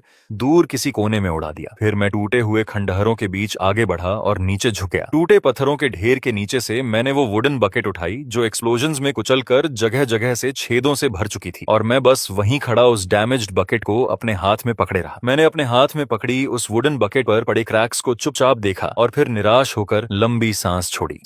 अब मुझे दोबारा टाउन जाकर नई बकेट खरीदनी पड़ेगी। उस भयानक बैटल के बाद पूरा चीनियन सेक्ट इतना शांत हो गया था कि वो साइलेंस भी अजीब लग रही थी। लेकिन वो खामोशी ज्यादा देर तक नहीं टिकी। अगले ही पल चू तियन को अचानक पागलों की तरह मेरी तरफ भागा और जमीन पर घिसटते हुए सीधे मेरे सामने आकर गिर पड़ा। उसने मेरे पैर को कसकर पकड़ लिया और बुरी तरह उलझी हुई आवाज में बोलने लगा, सीनियर ग्रेट एंसेस्टर मास्टर, कृपया इस डिसाइपल का सम्मान स्वीकार कीजिए। जैसे ही उसने ऐसा किया, उसके पीछे मौजूद हजारों डिसाइपल्स एक साथ घुटनों पर गिर पड़े। ऐसा लग रहा था जैसे इंसानों का अंतहीन समुद्र जमीन पर झुक गया हो और उनकी आवाजों की गूंज से माउंटेन गेट्स तक कांप उठे। Welcome back great ancestor master, कृपया हमें माफ कर दीजिए एंसेस्टर मास्टर, एंसेस्टर मास्टर। इतना शोर सुनकर मेरा सिर दर्द करने लगा। मैंने नीचे चू तियन को की तरफ देखा जो पूरी ताकत से मेरे पैर से चिपका हुआ था। मैंने हल्का सा भौहें सिकोड़कर अपना पैर झटका, छोड़ो, लेकिन उसने छोड़ने के बजाय और कसकर पकड़ लिया। एंसेस्टर मास्टर, आप हमारे चीनियन सेक्ट के हेवंस हैं, आप कल्टीवेशन के रास्ते पर हमारे गाइड हैं। अब मुझे उसकी बातें सुनने में आलस आने लगा था। मैंने घुटनों पर झुकी भीड़ की तरफ नजर घुमाई और शांत आवाज में कहा, आज के बाद जो भी चेनी पीक पर चढ़कर मेरी फार्मिंग डिस्टर्ब करेगा, मैं उस पर पत्थर फेंकूंगा। पूरा इलाका तुरंत शांत हो गया। अगले ही सेकंड सबको वो भयानक दृश्य याद आ गया जब जलते हुए मीटियर्स जमीन से आसमान की तरफ उड़ रहे थे। चू तियन को ऐसे उछला जैसे उसे बिजली लग गई हो। उसने तुरंत मेरा पैर छोड़ दिया, 3 कदम पीछे हटकर दोबारा ठीक से घुटनों पर बैठ गया और जोर से बोला, यह डिसाइपल सम्मान पूर्वक एंसेस्टर मास्टर के आदेश का पालन करेगा। उस दिन के बाद चेनी पीक पूरे चीनियन सेक्ट की सबसे सेक्रेड और सबसे टेरिफाइंग जगह बन गई। सिर्फ डिसाइपल्स और एल्डर्स ही नहीं, बल्कि ऊपर उड़ने वाले पक्षी तक उस इलाके से बचकर निकलते थे। धीरे धीरे सेक्ट के अंदर एक अजीब ट्रेडिशन भी बन गया। कल्टीवेशन शुरू करने से पहले डिसाइपल्स पहले चेनी पी की दिशा में सम्मान से झुकते थे, लेकिन मुझे इन सब चीजों की परवाह करने का समय ही नहीं था। मैं इरिगेशन चैनल्स ठीक करने, फार्मलैंड रिपेयर करने और उस आधी मरी हुई स्पिरिचुअल रूट को दोबारा जिंदा करने के तरीकों के बारे में सोचने में व्यस्त था। आधा महीना बीत गया और जैसे ही चीनियन सेक्ट धीरे धीरे उस बड़ी बैटल की तबाही से उबरने लगा, तभी अचानक जोंगजो से एक गोल्डन डिक्री सेक्ट के मेन हॉल में पहुंचा। तियन लैंड रियल्म के सबसे बड़े अपॉर्चुनिटीज में से एक सामने आने वाला था। एंशिएंट इमॉर्टल वेनेरेबल का सीक्रेट रियलम खुलने वाला था। जैसे ही ये खबर फैली, सेक्ट एल्डर्स पहले एक्साइटमेंट से भर गए, लेकिन थोड़ी ही देर बाद सबके चेहरे फिर निराशा से भर गए। चीनियन सेक्ट बहुत कमजोर था। वो जोंगजो की सेक्रेड लैंड्स और एंशिएंट क्लैंस के खिलाफ कैसे कम्पीट कर सकता था? वो फैक्शंस इमॉर्टल्स बनने के मौके के लिए लड़ रहे थे, जबकि अगर चीनियन सेक्ट अंदर गया भी तो शायद उन्हें कुछ भी हासिल नहीं होता। तभी अचानक चू तियन को ने उंगलियां चटकाईं और उसकी आंखें चमक उठी। एंसेस्टर मास्टर यहाँ हैं। उसकी वो एक लाइन सुनते ही सब जैसे अचानक जाग गए। सही बात थी, मैं यहाँ मौजूद था। कौन होली सन्स, कौन होली मेडन्स, कौन पियरलेस जीनियस, कौन सुप्रीम प्रोडिजीज। मेरे सामने क्या उनका भी वही हाल नहीं होता जो आसमान में उन बोन शिप्स का हुआ था? इसी वजह से चू तियन को ने तुरंत इंसेंस जलाया, स्नान किया, प्रॉपर रोब्स पहनी और सम्मान पूर्वक चेनी पी के बाहर आठ खड़ा हो गया। 3 स्टोन बैरियर्स के सामने खड़े होकर वो गहराई से झुका और जोर से बोला, यह डिसाइपल चू तियन को ग्रैंड एंसेस्टर मास्टर को एक महत्वपूर्ण बात बताना चाहता है। वो काफी देर तक आवाज लगाता रहा, लेकिन अंदर से कोई जवाब नहीं आया। आखिर खुद को रोक न पाने के बाद उसने सीधे अपना उद्देश्य बता दिया। एंसेस्टर मास्टर, एंशिएंट इमॉर्टल वेनेरेबल का सीक्रेट रियलम खुलने वाला है। हमारे चीनियन सेक्ट का भविष्य इसी अवसर पर निर्भर करता है। कृपया बाहर आइए। उसकी आवाज और भी पैशनेट हो गई। एंसेस्टर मास्टर, कृपया हमें लीड कीजिए। उन सभी जीनियसेस को हराइए और इमॉर्टल्स बनने का अवसर हासिल कीजिए। इस बार आखिर दरवाजा खुला। मैं जम्हाई लेते हुए बाहर निकला और कैजुअली उसकी तरफ देखा। मेरा जवाब सीधा था, मैं नहीं जा रहा। चू तियन को तुरंत घबरा गया। एंसेस्टर मास्टर,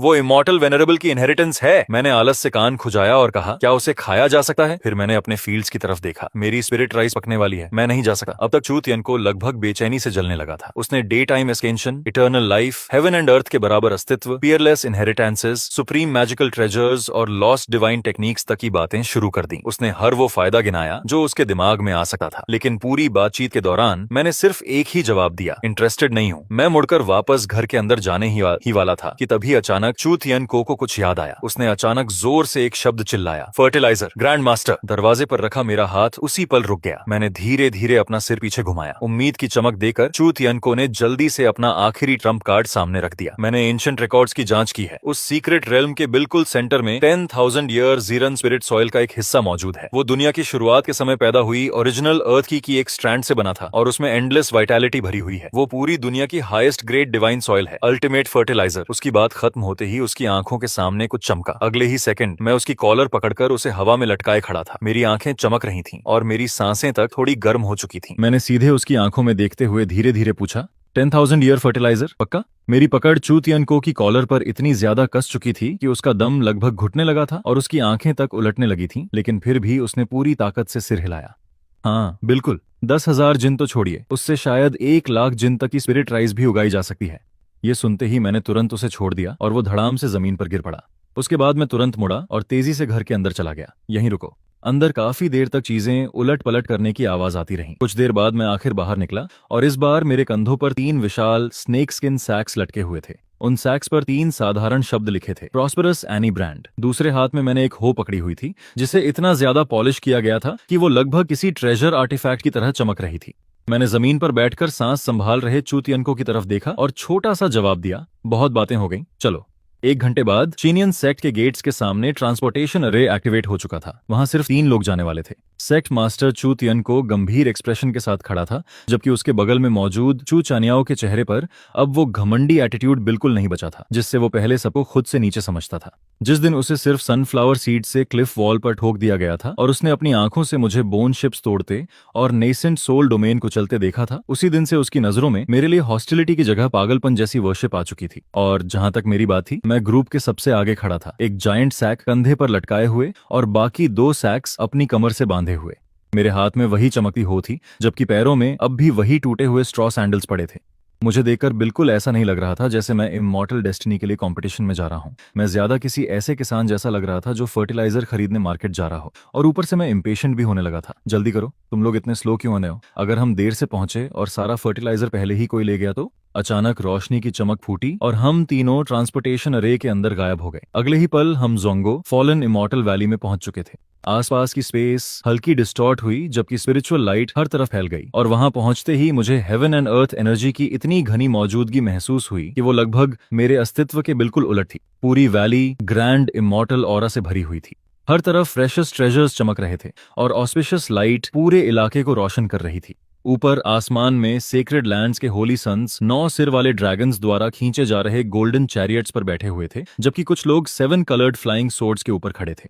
इमॉर्टल सेक्स की होली मेडन्स बर्फ जैसी सफेद रोब्स पहने हवा में व्हाइट जे टावर्स पर सवार घूम रही थीं। एंशिएंट क्लैंस के एयर्स अजीब डिवाइन बीस्ट्स से घिरे हुए खड़े थे। उन सबके शरीरों के आसपास होली लाइट चमक रही थी और सिर्फ उनकी मौजूदगी ही बाकी लोगों को छोटा महसूस कराने के लिए काफी थी। ऐसा लग रहा था जैसे वो जन्म से ही दुनिया के सेंटर में खड़े होने के लिए पैदा हुए हों। धीरे धीरे उनकी नजरें हमारी तरफ मुड़ने लगीं। पहले उन्होंने बस कैजुअली चू तियन को और चू चानियाओ को देखा, जैसे वो कोई खास मायने ही नहीं रखे। लेकिन फिर उनकी नजर मुझ पर आकर टिक गई। एक ऐसा आदमी जो अपने पीछे जायंट स्नेक स्किन सैक्स घसीट रहा था, हाथ में हो पकड़े था, पैरों में टूटे स्ट्रॉ सैंडल्स पहने हुए था और ऐसे घूम रहा था जैसे कोई बूढ़ा किसान जिंदगी में पहली बार शहर आया हो। अगले ही पल पूरा fallen immortal valley मॉकिंग looks, ridicule और अविश्वास से भर गया और उन सबकी नजरें सीधे मुझ पर टिक चुकी थीं। थोड़ी देर की खामोशी के बाद पूरा फॉलन इमॉर्टल वैली अचानक जोरदार हंसी से गूंज उठा। सबसे पहले शेनो सेक्रेड लैंड का होली सन लॉन्ग एशियन 9 काले ड्रैगन्स द्वारा खींचे जा रहे गोल्डन चैरियट पर सवार होकर आया। उसके बाद याओची की होली मेडन सफेद जेड टावर पर बैठी हुई पहुंची। फिर शूसन सोर्ड सेक्ट का चीफ डिसाइपल आया, जो एक एंशिएंट सोर्ड के ऊपर खड़ा था, जिसकी सोर्ड एनर्जी सीधे हेवंस तक जा रही थी। हर होली सन और होली मेडन के चारों तरफ डैजलिंग डिवाइन लाइट चमक रही थी। उनकी एंट्रीज इतनी ग्रैंड थी कि हर नया आने वाला पिछले से ज्यादा इंपोजिंग लग रहा था। लेकिन जब बात मेरी आई, स्नेक स्किन सैक्स घसीटे हुए, हाथ में हो पकड़े टेलीपोर्टेशन प्लेटफॉर्म पर टूटे हुए स्ट्रॉ सैंडल्स पहनकर खड़े एक आदमी की, तो सबकी नजर एक साथ मुझ पर टिक गई। इसमें किसी की गलती भी नहीं थी। मैं सच में किसी ऐसे बूढ़े गांव वाले किसान जैसा लग रहा था जो शहर में सब्जी खरीदने आया हो। अगले ही पल हर दिशा से मॉकिंग लाफ्टर और रिडिक्यूल की आवाजें हम तीनों पर टूट पड़ी। क्या चीनियन सेक्ट में और कोई बचा नहीं? ये किसी गांव के किसान को यहाँ क्यों ले आए? उन सैक्स का क्या करेगा? स्पिरिट स्टोन्स भरने का प्लान है क्या? हा हा हा हा हा, शायद ये सच में यहाँ खेती करने आया है। ह्यूमिलिएशन से चू तियनको का चेहरा लाल हो गया, लेकिन उसने कोई कदम नहीं उठाया। हालांकि चू चान्याओ अब और बर्दाश्त नहीं कर पाया और तुरंत अपनी सोड खींच ली। अर्ली नेसेंट सोल कल्टीवेटर की सोड ऑरा सीधे आसमान में उठी और उसने अपनी सोड सबसे जोर से हंसने वालों की तरफ तान दी। कैओस शुरू होने ही वाला था कि मैंने कैजुअली हाथ बढ़ाकर उसके शोल्डर को हल्के से पकड़ लिया। इनसे बहस करके क्या मिलेगा? मैंने कंधे पर रखा सैक ठीक करते हुए जम्हाई ली, फिर बेहद गंभीर आवाज में बोला, जैसे मैं कोई बहुत जरूरी बात कर रहा हूं। अपनी ताकत बचाकर रखो, अंदर जाकर काफी सॉइल खोदनी पड़ेगी। चूचानियाओ एक पल के लिए जम गया, फिर चुपचाप स्वॉर्ड वापस शीथ में डालकर मेरे पीछे आकर खड़ा हो गया। लेकिन लॉन गोशन की नजरों में उस सीन का मतलब बिल्कुल अलग था। उसे साफ लगा कि मैं सिर्फ ट्रबल से बचने वाला कावर्ड हूं। मैंने अपनी सेक्ट के इकलौते लड़ने वाले इंसान को रोक दिया था और खुद पीछे हटना चुन लिया था। कावर्ड, उसने ठंडी आवाज में तिरस्कार से कहा। उसकी आंखें कंटेम्प्ट से भरी हुई थीं। लेकिन अगले ही पल उसने चुपचाप अपना प्रेशर छोड़ दिया। वो पीक गोल्डन कोर स्टेज की शक्ति थी, लेकिन उसी रेल्म के आम कल्टीवेटर से कहीं ज्यादा भयानक। वो इनविजिबल फोर्स किसी विशाल टाइडल वेव की तरह मेरी तरफ लूटी। वो चाहता था कि मैं सबके सामने घुटनों पर गिर जाऊं, लेकिन ह्यूमिलेशन तुरंत हुआ, बस मेरा नहीं। चू तियनको और चू चानियाओ दोनों का चेहरा तुरंत सफेद पड़ गया। उन्हें ऐसा लगा जैसे कोई विशाल माउंटेन उन पर गिर पड़ा हो और खड़े रहने के लिए उन्हें अपनी पूरी स्पिरिचुअल पावर इस्तेमाल करनी पड़ रही थी। लेकिन मेरे लिए वो पूरी तरह मीनिंगलेस था। माउंटेन्स क्रश कर देने वाला वो प्रेशर मेरे शरीर पर गिरा, लेकिन मुझे घुटनों पर झुकाना तो दूर, मेरे पुराने पैचवर्क क्लॉथ्स तक हल्के से नहीं हिले। सच कहूं तो मुझे थोड़ा ठंडा सा महसूस हुआ। पहले मैंने कैजुअली अपना कान खुजलाया, फिर नीचे झुककर अपने स्ट्रॉ सैंडल्स की स्ट्रैप्स कसने लगा। यहां तक कि मैंने वैली के आसपास ऐसे नजर दौड़ाई जैसे देख रहा हूं कि खेती के लिए कौन सी जमीन सबसे अच्छी रहेगी। लॉन गोशन का एक्सप्रेशन तुरंत बदल गया। पहले उसने गहरी भौहें सिकोड़ लीं, फिर उसने प्रेशर और बढ़ाया, यहां तक कि आसपास की स्पेस में वेव्स बनने लगीं। लेकिन मैं अब भी पूरी तरह अनइंटरेस्टेड दिख रहा था। इसी वजह से उसने तुरंत अपने दिमाग में दूसरी एक्सप्लेनेशन बना ली। तुम्हारे पास जरूर कोई बॉडी प्रोटेक्टिंग ट्रेजर है, कोई रेयर हेवनली आर्टिफैक्ट जो तुम्हारी असली ताकत छिपा रहा है। अगले ही पल उसकी आंखों में ग्रीड भर गई। उसके दिमाग में एक ही बात घूम रही थी, मेरे जैसे किसान के पास ऐसा ट्रेजर होने का कोई हक नहीं। मुझे मारकर आर्टिफैक्ट छीन लेना चाहिए। लेकिन उसके मन में ये विचार पूरी तरह बन भी नहीं पाया था कि तभी फॉलन इमॉर्टल वैली के सेंटर से दुनिया हिला देने वाला एक्सप्लोजन गूंज उठा। बूम! स्पेस में अचानक बिना वार्निंग के एक विशाल क्रैक खुल गया। उसके अंदर से एंडलेस डिवाइन लाइट फूट निकली और उसके साथ इतनी घनी एंशिएंट स्पिरिचुअल एनर्जी बाहर निकली कि सांस लेना तक मुश्किल लगने लगा। सीक्रेट रेल्म खुल चुका था और उसी पल हर कोई पूरी तरह पागल हो गया। Holy sons, holy maidens, ancient clans के एयर्स, सब फ्रेश मीट देख चुके भेड़ियों की तरह टूट पड़े। हर किसी ने अपनी यूनिक पावर्स एक्टिवेट की और स्पेशल क्रैक की तरफ दौड़ पड़ा, क्योंकि सबको डर था कि अगर वो एक कदम भी पीछे रह गए तो इमॉर्टल वेनरेबल की इनहेरिटेंस किसी और के हाथ लग जाएगी। लेकिन मुझे बिल्कुल भी जल्दी नहीं थी। पहले मैंने ध्यान से चेक किया कि तीनों सैक्स में कहीं छेद तो नहीं है। फिर मैंने अपनी होई उठाकर जमीन पर हल्का टैप किया, जैसे हाथ में उसका बैलेंस चेक कर रहा हूं, और संतुष्ट होकर सिर हिला दिया। अपना सारा इक्विपमेंट उठाकर मैं धीरे धीरे स्पेशल क्रैक की तरफ चल पड़ा। लेकिन जैसे ही मेरा एक पैर अंदर गया, रोर! अचानक क्रैक की गहराई से ऐसी टेरिफाइंग ड्रैगन रोअर गूंजी जो सीधे आत्मा को कुचल सकती थी। अगले ही पल जो जीनियस सबसे पहले अंदर घुसे थे वो सब मक्खियों की तरह उड़कर पीछे फेंक दिए गए। एक एक करके वो जोर से जमीन पर जा गिरे। ये देखकर मैंने चुपचाप अपना पैर वापस बाहर खींच लिया। पहले मैं नीचे झुका और अपने सैक्स पर लगी धूल साफ की, फिर आखिर सिर उठाकर देखा कि हुआ क्या है। क्रैक के किनारे अंधेरे के अंदर से धीरे धीरे एक विशाल ड्रैगन हेड बाहर निकला। वो सैकड़ों फीट लंबा एक एंशिएंट ब्लैक ड्रैगन था। उसकी स्केल्स रात से भी ज्यादा काली थीं और उसके शरीर से निकलती टेरिफाइंग पावर ने पूरे आसमान को ढक लिया था। उस ब्लैक ड्रैगन की शक्ति साफ तौर पर नेसेंट सोल रेल्म से आगे निकलकर स्पिरिट ट्रांसफॉर्मेशन रेल्म में प्रवेश कर चुकी थी। कुछ ही पल पहले तक घमंड से भरे घूम रहे सारे जीनियसेस के चेहरे उसी समय सफेद पड़ गए। लेकिन इमॉर्टल वेनरेबल की इनहेरिटेंस का लालच इतना बड़ा था कि कोई पीछे हटने को तैयार नहीं था। लॉन गोशन ने दांत भींचे और सबसे पहले आगे बढ़ा। ये सीक्रेट रियलम की पहली ट्रायल है, सब मिलकर इसे तोड़ो। वो जोर से चिल्लाया और अगले ही पल उसने अपनी divine lightning dragon control art activate कर दी। 9 dragon shaped shadows purple gold light के पिलर्स में बदल गईं और पूरी ताकत से ब्लैक ड्रैगन की तरफ जा टकराईं। उसके तुरंत बाद याओची की Holi light, Shushan sword arts और काउंटलेस डिवाइन एबिलिटीज एक साथ फूट पड़ी। अगले ही पल पूरा आसमान ट्रेजर्स की रोशनी से चमक उठा, जबकि नेचुरल लॉज आपस में इंटरट्वाइन होने लगे। पूरा दृश्य ऐसा लग रहा था जैसे खुद आसमान टूटने वाला हो। लेकिन नतीजा बेहद शर्मनाक निकला। लगातार मेटेलिक क्लैंग्स की आवाजों के बाद माउंटेन्स फ्लैटन कर देने और सीज उलट देने वाली वो डिवाइन एबिलिटीज ब्लैक ड्रैगन की स्केल्स पर सिर्फ छोटी स्पार्क्स ही पैदा कर पाईं। वो उसकी डिफेंस तक नहीं तोड़ सकी। उसकी स्केल्स पर एक स्क्रैच तक नहीं आया। वो इमॉर्टल आर्ट्स कम और खुजली मिटाने की कोशिश ज्यादा लग रही थी। ब्लैक ड्रैगन खुद भी अब इरिटेट होने लगा था। उसने धीरे धीरे अपना विशाल मुंह खोला। भागो, पीछे हटो। लॉन्ग ओशन ने बस इतना ही चिल्लाया था कि पिच ब्लैक ड्रैगन ब्रेथ पूरे बैटलफील्ड पर स्वीपिंग करती हुई निकल गई। वहां कोई एक्सप्लोजन नहीं हुआ, कोई ड्रामेटिक क्लैश नहीं हुआ, सिर्फ कंप्लीट अनाइलेशन हुई। सेक्रेड लैंड्स के 3 डिसाइपल्स जो समय पर डॉज नहीं कर पाए, अपने ट्रेजर्स सहित उसी पल राख बन गए। इस बार सब सच में डर चुके थे। वो पागलों की तरह पीछे हटने लगे और अब कोई भी आगे बढ़ने की हिम्मत नहीं कर रहा था। लेकिन उसी डेफनिंग साइलेंस और डिस्पेयर के बीच मैं शांति से अपनी हो उठाए भीड़ के बीच से चलता हुआ सबसे आगे पहुंच गया, क्योंकि मैं ब्लैक ड्रैगन को देख ही नहीं रहा था। मेरी नजर तो उसके पीछे मौजूद जमीन पर टिक चुकी थी। एंशिएंट फॉर्मेशन के सेंटर में लगभग 10 म्यू चौड़ी 5 कलर्ड स्पिरिचुअल सॉइल हल्की रोशनी छोड़ रही थी। उससे निकलती लाइफ ऑरा इतनी घनी थी कि वो लगभग हवा में ओवरफ्लो हो रही थी। 10,000 ईयर्स ईरान स्पिरिट अर्थ। मेरी आंखें उसी पल चमक उठीं। मैंने अपने और फर्टिलाइजर के बीच खड़े उस विशाल ब्लैक ड्रैगन को देखा और मेरी भौहें और ज्यादा सिकुड़ गईं। आखिर मैं खुद को रोक नहीं पाया और सीधे उसकी तरफ देखकर चिल्लाया, तू बहुत बड़ा है, मेरी डिगिंग ब्लॉक कर रहा है, साइड हट। पूरा इलाका तुरंत शांत हो गया। लॉन्ग ओशन तो लगभग हंस ही पड़ा। उसकी नजरों में मैं सच में स्पिरिट ट्रांसफॉर्मेशन रियलम के डिमोनिक बीस्ट से बात करके उसे मनाने की कोशिश कर रहा कोई गनवार किसान था। लेकिन अगले ही पल ब्लैक ड्रैगन पूरी तरह फ्यूरियस हो गया। उसकी टेल इतनी ताकत से मेरी तरफ नीचे आई कि उससे पैदा हुई सोनिक एक्सप्लोजन ने आसपास की स्पेस तक डिस्टॉर्ट कर दी। ये हमला इतना खतरनाक था कि गोल्डन कोर या नासेंट सोल कल्टीवेटर्स तो दूर, खुद स्पेस तक उसके प्रेशर से मुड़ रही थी। चूतियनको का दिल ठंडा पड़ गया और उसने लगभग निराशा में आंखें बंद कर लीं। लेकिन मैंने डॉज करने की कोशिश तक नहीं की। टेल मेरे सिर पर गिरने ही वाली थी कि मैंने आलस से अपना दायां हाथ उठाया और उसे पकड़ लिया। बूम! वो टेल जो नासेंट सोल कल्टीवेटर की सोल तक क्रश कर सकती थी, अचानक मेरी हथेली में रुक गई। उसके पीछे की सारी काइनेटिक फोर्स मेरे हाथ को छूते ही ऐसे गायब हो गई जैसे कोई बबल फूटकर खत्म हो जाए। ऐसा लगा जैसे कुछ हुआ ही नहीं। आसपास खड़े सब लोग मुंह खोले, बस मुझे घूरते रह गए। उसने उसे एक हाथ से पकड़ लिया, यहां तक कि ब्लैक ड्रैगन खुद भी डिसबिलीफ में फ्रीज हो गया। अगले ही पल वो पूरी तरह बेकाबू होकर अपनी टेल छुड़ाने की कोशिश करने लगा, लेकिन मेरी पकड़ उसे किसी एंशिएंट डिवाइन माउंटेन की तरह जकड़े हुए थी। वो चाहे जितनी ताकत लगा ले, हल्का सा भी नहीं हिल पा रहा था। उसकी ये रेजिस्टेंस मुझे इरिटेट करने लगी, इसलिए मैंने अपनी बांह कसी और अचानक अपनी कमर मोड़ी। उठ! सिर्फ एक मोशन में मैंने 100 जांग लंबे उस spirit transformation realm black dragon को सीधे जमीन से उखाड़ लिया। उसकी टेल पकड़कर मैं उस विशाल ड्रैगन को हवा में ऐसे घुमाने लगा जैसे कोई जाइगैंटिक ब्लैक विंडमिल पूरे आसमान में रोरिंग कर रही हो। लॉन्ग एशियन का वही फॉलोअर जो पहले मुझ पर हंस रहा था, उसके पैरों से उसी पल ताकत निकल गई और वो सीधे जमीन पर गिर पड़ा। लेकिन मैं अब भी नहीं रुका था। मैंने देखा कि 10,000 ईयर्स ईरान स्पिरिट अर्थ के ऊपर एंशिएंट फॉर्मेशन प्रोटेक्शन बना रही है और मैंने एक पल भी हेजिटेट नहीं किया। मैंने सीधे ब्लैक ड्रैगन को उठाकर उसी फॉर्मेशन पर दे मारा। बूम!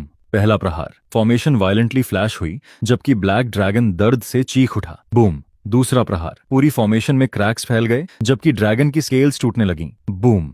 तीसरा प्रहार। एंशिएंट फॉर्मेशन उसी पल एक्सप्लोड हो गई और बेचारा ब्लैक ड्रैगन आखिर इतनी बुरी तरह पटकने के बाद अपनी आखिरी सांस भी खो बैठा। मैंने उसकी कॉर्प्स को कैजुअली ऐसे फेंक दिया जैसे कोई मरा हुआ सांप डिच में फेंकता है। फिर मैंने अपनी हो जमीन पर डाली। अब मुझसे इंतजार नहीं हो रहा था। मैंने तुरंत अपना हार्वेस्ट ब्रांडेड सैक खोला, उसके अंदर से छोटा शवल निकाला, नीचे स्क्वाट किया और पूरी तेजी से स्पिरिट सॉइल भरना शुरू कर दिया जैसे कल नाम की कोई चीज ही नहीं हो। मेरे स्पिरिट सॉइल शवेल करने की क्रिस्प आवाज पूरे फॉलन इमॉर्टल वैली में गूंज रही थी और बाकी बचे सारे जीनियस कभी किनारे पड़े बेहोश ब्लैक ड्रैगन को देखते तो कभी मुझे खुशी खुशी अपने सैक्स में मिट्टी भरते देखते। उनकी सोच पूरी तरह काम करना बंद कर चुकी थी। लॉन्ग एशियन का चेहरा मौत जैसा सफेद पड़ चुका था जबकि उसका पूरा शरीर बेकाबू होकर कांप रहा था। अभी कुछ देर पहले तक वो मुझे किसी बेकार गांव वाले किसान से ज्यादा कुछ नहीं समझ रहा था, लेकिन अब जाकर उसे सच्चाई समझ आई थी। उसके सामने कोई इंसान नहीं, एक मॉन्स्टर खड़ा था। लेकिन मेरी खुशी से चल रही डिगिंग के बीच अचानक पूरा सीक्रेट रेल्म फिर से बदलने लगा। रंबल!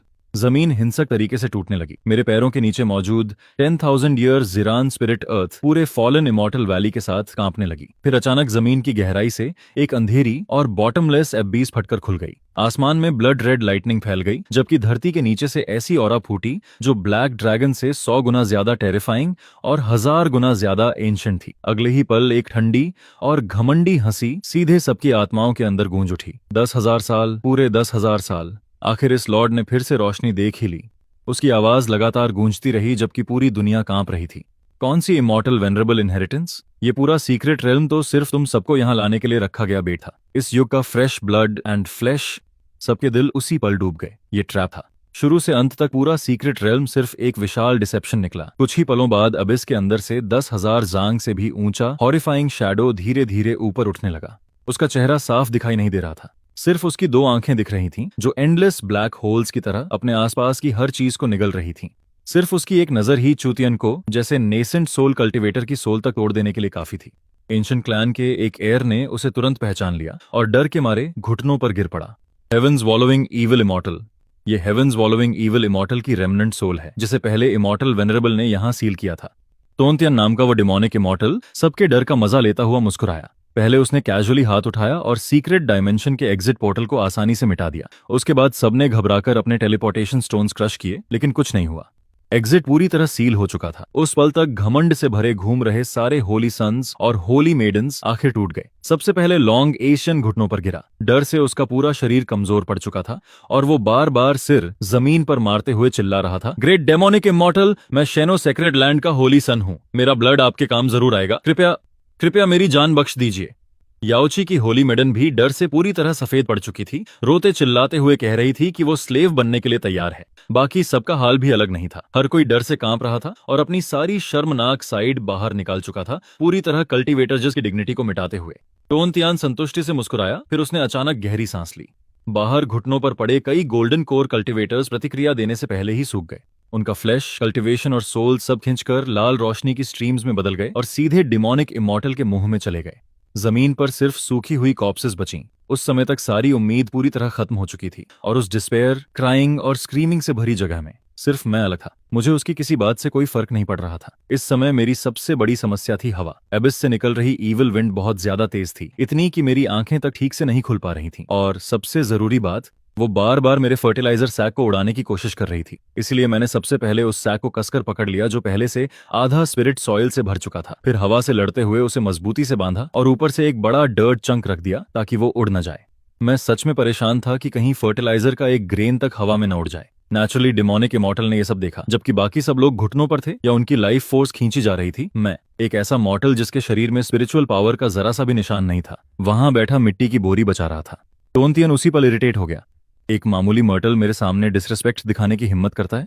उसकी बात खत्म होते ही उसने हैंडसील बनाया और सीधे ऐसी फोरबिडन टेक्निक इस्तेमाल कर दी जो इस दुनिया के लॉज से भी ऊपर थी, द ग्रेट आर्ट ऑफ कर्म सीजर। अगले ही पल हर दिशा से काउंटलेस इनविजिबल थ्रेड्स अचानक प्रकट हुए और तुरंत मेरी आर्म्स, लेग्स, नेक और फॉरहेड के बीचों बीच लिपट गए।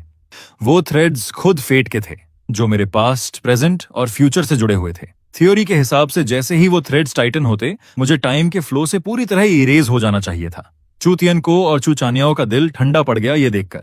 लेकिन लॉन्ग एसन के चेहरे पर अचानक ऐसी एक्सप्रेशन आई जैसे उसे आखिरी उम्मीद मिल गई हो। उसके चेहरे पर रोने से भी बदसूरत मुस्कान फैल गई। सीधा फेट पर हमला। इस बार ये जरूर मरेगा। लेकिन 1 सेकंड बीता, फिर 10 सेकंड, फिर पूरा 1 मिनट, और मैं अब भी वहीं वैसे का वैसा खड़ा था। सिर्फ इरेज होना तो दूर, मेरे कपड़ों पर एक नई रिंकल तक नहीं आई। डिमोनिक इमॉर्टल तोनतियन पूरी तरह फ्रीज हो गया। उसे साफ महसूस हो रहा था कि फेट थ्रेड्स पूरी ताकत से मुझ पर लिपटे हुए हैं और लॉ टेक्निक पूरी तरह एक्टिवेट है, लेकिन मैं बिल्कुल अनमूव्ड खड़ा था।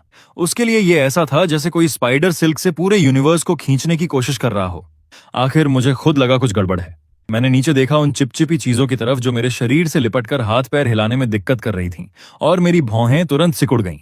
मेरी नजरों में वो कोई ग्रैंड लॉ ऑफ डेस्टिनी नहीं था। वो बस ऐसा लग रहा था जैसे किसी शरारती बच्चे ने मुझे स्पाइडर वेब्स में लपेट दिया हो, और सबसे खराब बात, वो मेरे काम में बाधा डाल रहा था। फिर सबकी डरी हुई आंखों के सामने मैंने धीरे धीरे अपने रफ और कैलस्ड हैंड्स आगे बढ़ाए। वही बड़े हाथ जिनके नाखूनों के नीचे अब भी ताजा मिट्टी फंसी हुई थी, ऐसी चीज की तरफ जिसका कोई फॉर्म नहीं होना चाहिए था और जिसे कभी छुआ नहीं जा सकता था। फेट थ्रेड्स जिन्हें आमतौर पर सिर्फ सोल्स महसूस कर सकती थीं, मैंने उन्हें कैजुअली अपने बेयर हैंड से पकड़ लिया। यूनिवर्स लॉज से बने वो थ्रेड्स मेरी हथेलियों में मजबूती से जकड़ लिए गए। टोनतियन उसी पल डिसबिलीफ में चीख पड़ा, इम्पॉसिबल! फेथ थ्रेड्स खुद लॉज की मैनिफेस्टेशन है। एक ह्यूमन मर्टल बॉडी लॉज की रूट्स को कैसे छू सकती है? आखिर तुम हो क्या? लेकिन मैंने उसे पूरी तरह इग्नोर कर दिया। मैंने बस हाथों में पकड़े उन थ्रेड्स को कुछ बार खींचकर उनकी स्ट्रेंथ चेक की, फिर इरिटेशन भरे चेहरे के साथ उसकी तरफ देखा। ओए, ये टूटी फूटी स्ट्रिंग्स किस लिए हैं? मेरे ऊपर क्यों लपेट रखी हैं? क्या मुझे स्वेटर बुनने का प्लान है? पूरी दुनिया शांत हो गई। याओची की होली मेडन ने एक पल के लिए सांस लेना बंद कर दिया और वहीं बेहोश होकर गिर पड़ी।